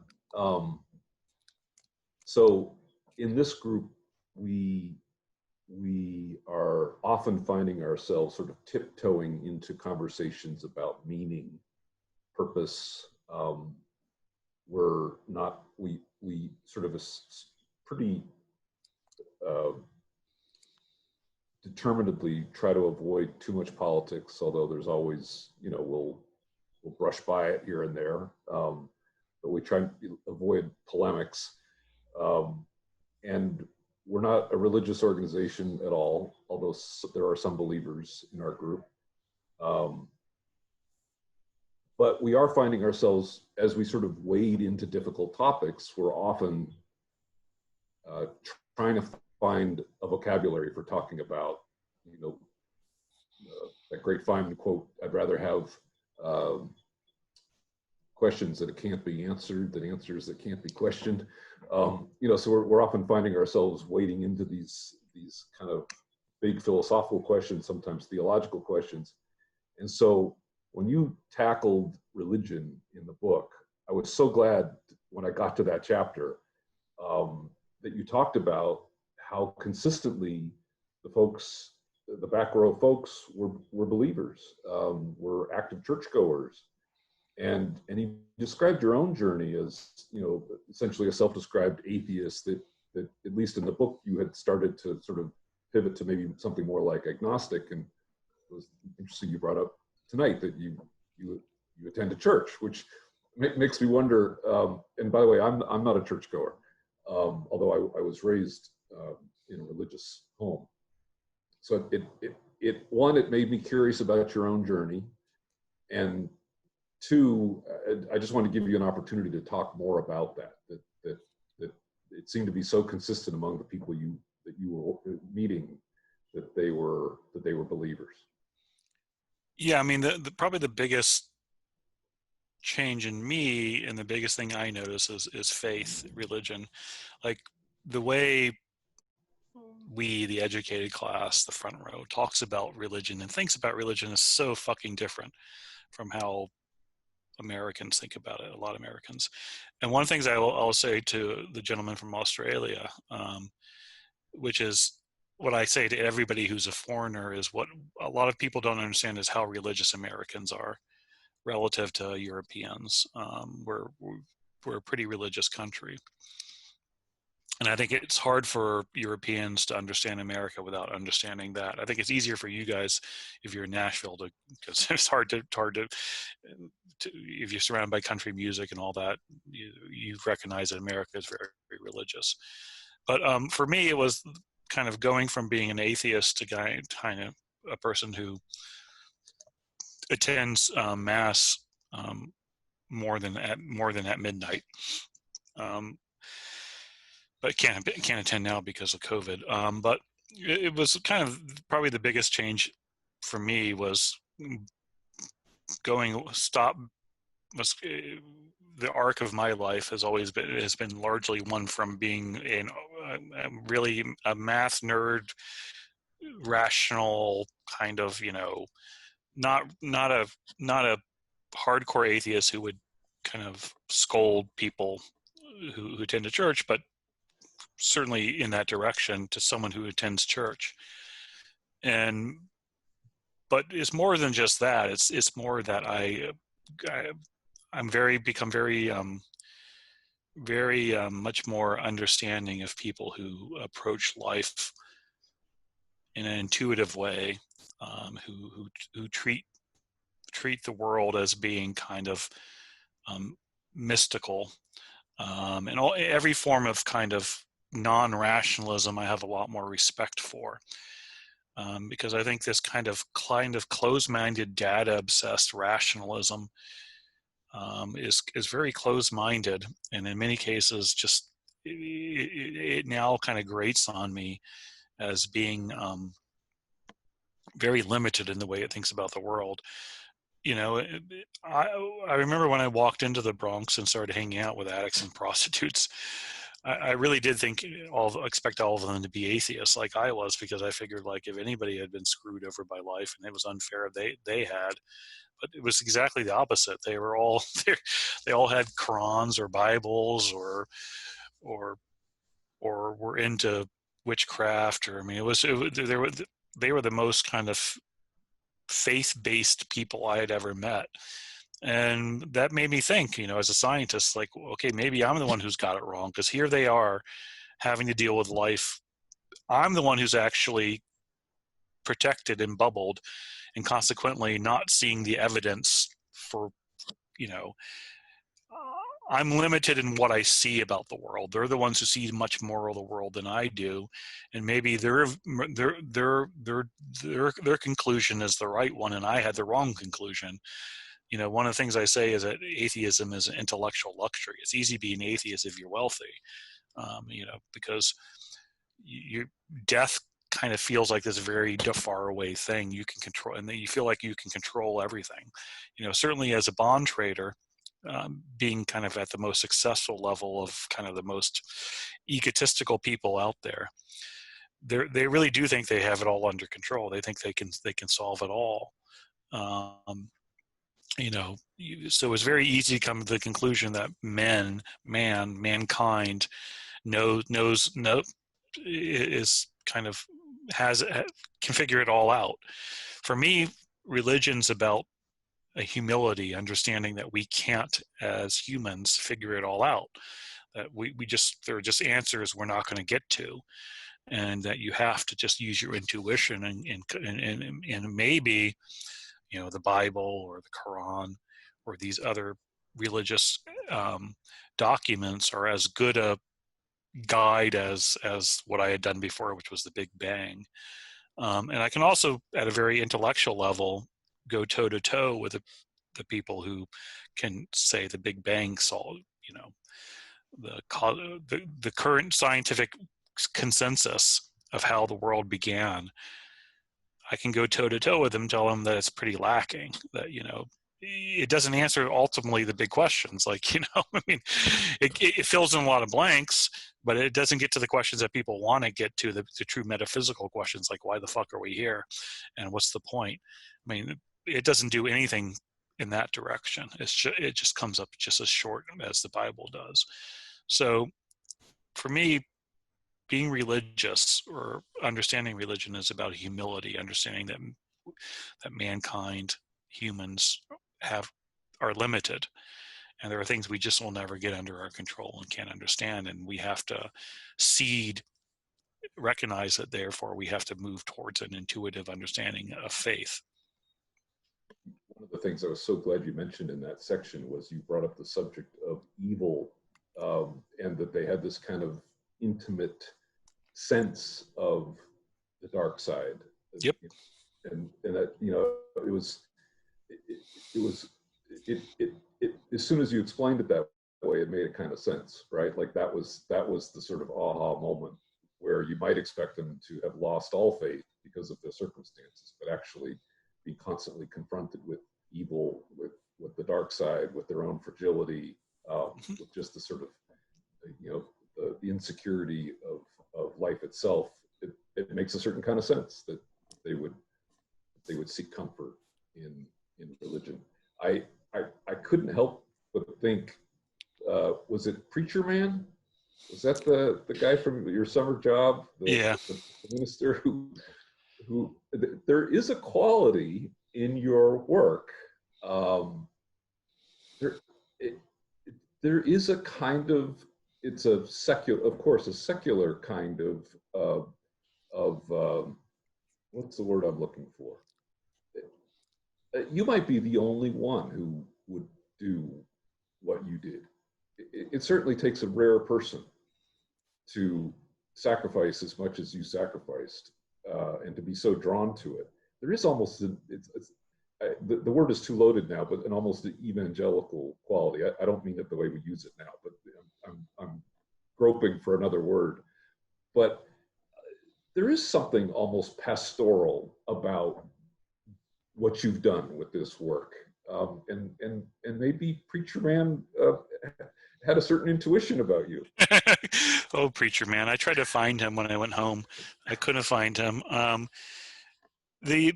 Is interesting is my father was Jewish, my mother was Baptist, and I was raised Catholic. And I always say I fail at all three. But I think one of the things that I really do miss about, I wouldn't have done this if I didn't enjoy it. And so my therapy in many ways was I don't know if the traveling musicians are still on here, but I find long distance driving to be very relaxing. Like, I find that's where I get my kind of zen. That's where I get my kind of like, my wife kind of was amazed because like when I had to go pick up my daughter recently, the last road trip, I drove from here to upstate New York to Atlanta and then picked her up and brought her back all within 26 hours or whatever. I literally drove down there, picked her up and drove back. And she was like, you don't, it's like, I like long distance driving. I get I'm very, very relaxed. It's where I do my thinking. It's where I zone out. So I wouldn't have done it if I didn't enjoy it. And so there was this really weird moment in my life where during the day, I was literally on a trading floor like you see on TV, I think probably the best place that captured it was the movie The Big Short. It's surrounded by computers with all these successful people dressed up in a suit, making big bets on big things. And then at night, I was in crack houses in the Bronx or under these bridges, and it just it couldn't work. I did this for like a year and a half, this kind of weird duality, where I was doing both my Wall Street job and doing this project. And I had to make a choice which one to do. And I chose the hanging out with addicts under bridges because quite honestly, it's where I preferred being. I remember thinking I prefer being here. So in that sense, it's very selfish.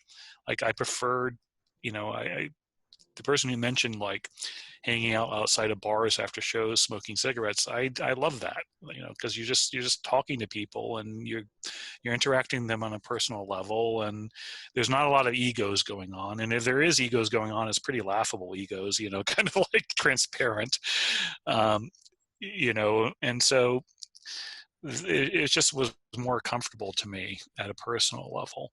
So I kind of pushed back at the idea that I sacrificed a lot to do it because I enjoyed it. It was because I remember there was a Wall Street Journal editor who tried to ask me like why I did it, and I'm like, because I liked it. I like doing it. And so this COVID has been frustrating because I can't get out and talk to people. Yeah, I noticed as I was reading, because I kind of read the book in 3 sessions, so I pushed through, right? If I were to recommend it, I would recommend sort of lingering and spending more time with it. And one of the side effects was that I found myself getting kind of anxious. It was kind of like making me jittery and sad. There was a real kind of some combination of anxiety and sadness that I kept feeling, and some of it I'm sure was sort of the the there but for the grace of God go I kind of thing, right, that you get when you're hearing people that are so vulnerable, but there's also something so kind of hopeless about it. I think I heard you say in one of your interviews that you couldn't point to one that as you say made it out, and so that's what I was referring to. And I'm probably projecting. I'm placing myself in your shoes and imagining how I would protect my sort of psychological equilibrium when I was just confronted over and over and over again with these kinds of stories. So that's what I was imagining, but maybe that wasn't how it felt for you. It was rough. There are times when, when I stopped doing it, I collapsed basically. And I had to stop drinking during it because I was drinking too much, partly from the project.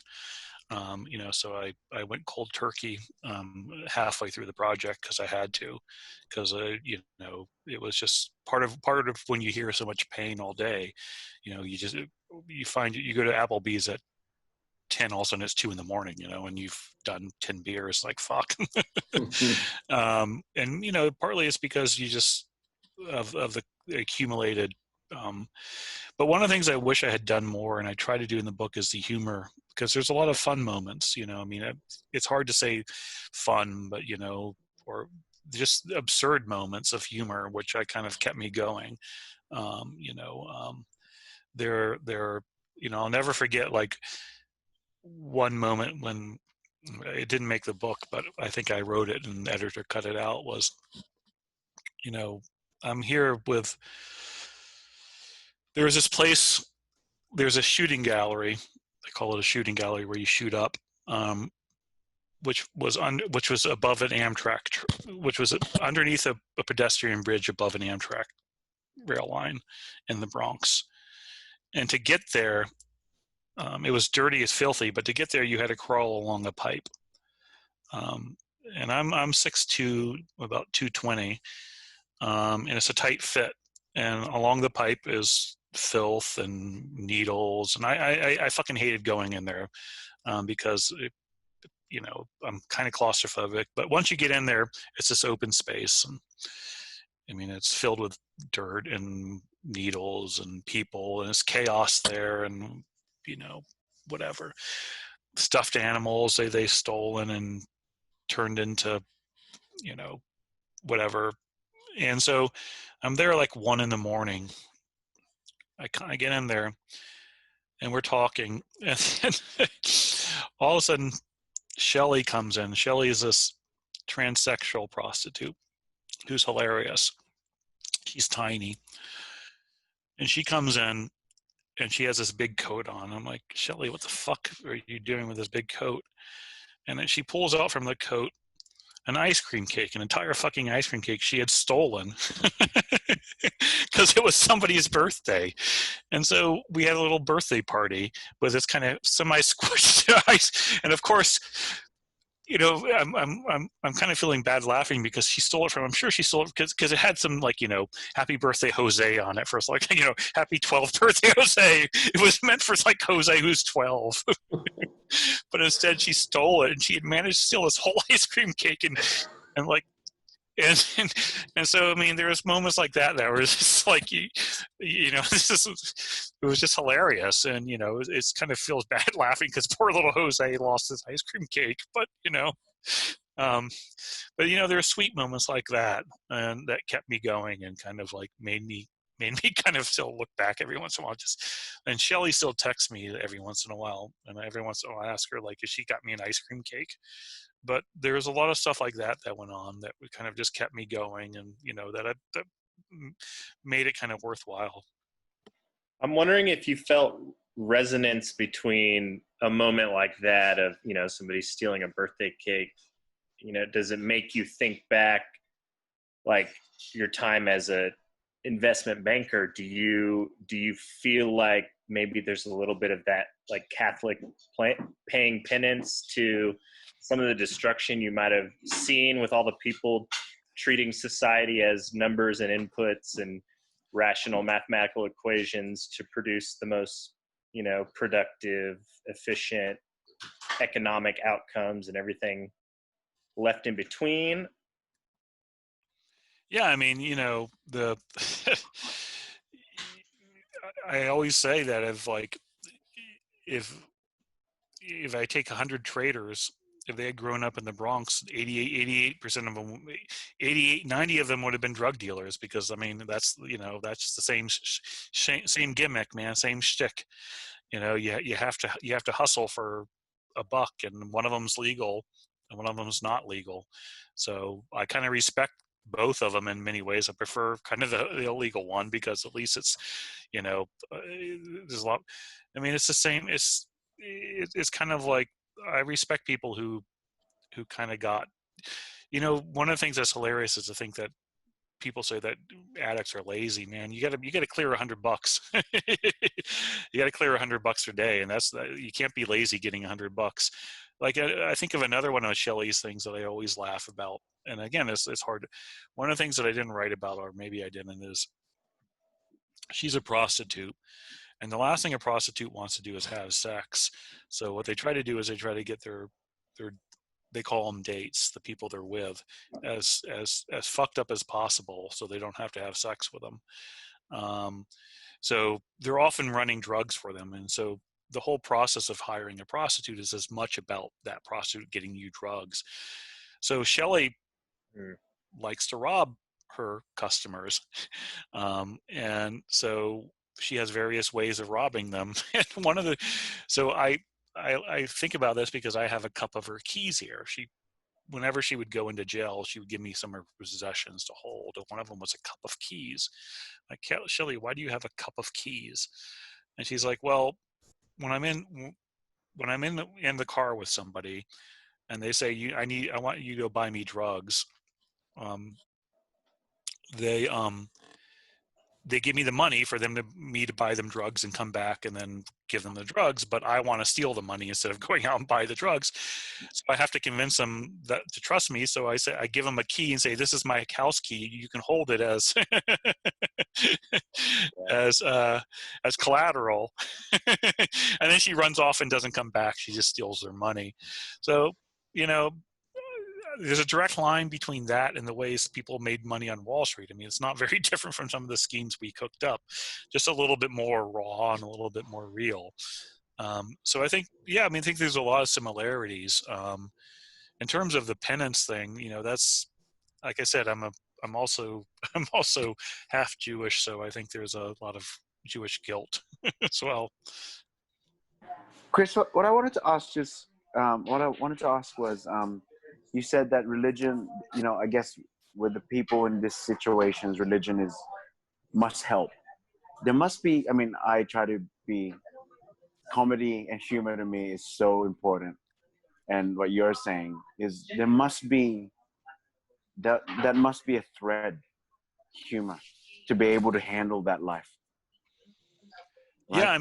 Yeah, again, one of the things I started doing when COVID locked down and I couldn't travel, I'm literally stuck here, as I started writing a screenplay from my time, basically, because what I wanted to put some of the humor in. I want to put the humor that I saw there more, because I felt like my book needed more humor, and because and so I started writing a screenplay, and I'm having Shelley help me write it,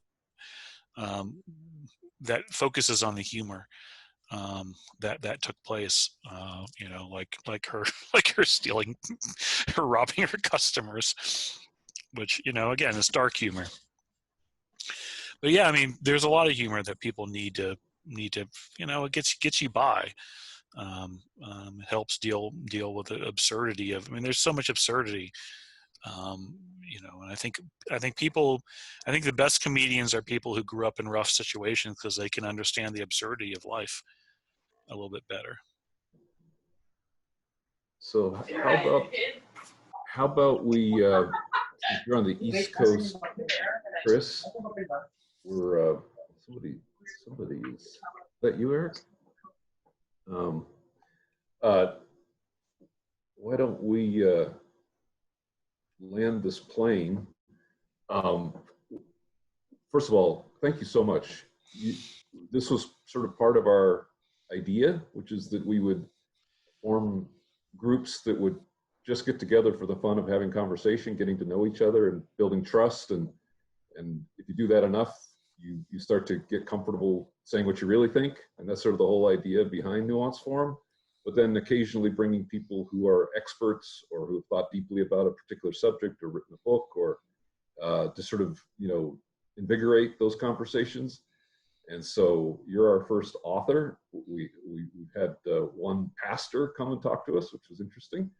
But it's a real honor. We feel incredibly lucky to have you, Chris. Well, it was fun to, like I said, I'm stuck here. So yeah, well, I'm happy to talk to everybody. We're not going to be able to sell very many books for you, but that's okay. It is dignity. It's dignity, seeking respect in back row America. And between now and Christmas, there's a lot of gifts. There's birthdays. There's a lot of ways we can we can give this gift and tell our friends, because it really is that good. It's an absolutely riveting. It's beautiful. It's compelling. It's challenging, but it's a masterpiece, Chris. It really is. It's a wonderful book. Okay, well, thank you so much, and I appreciate everybody's questions, and I enjoyed this, and keep making. So those of you making music, keep making music, because I again, like laughter, it's one of the things that really helps. Absolutely. All right. Thanks, everybody. All right. Cheers. And good night. Bye. Bye-bye. Thanks.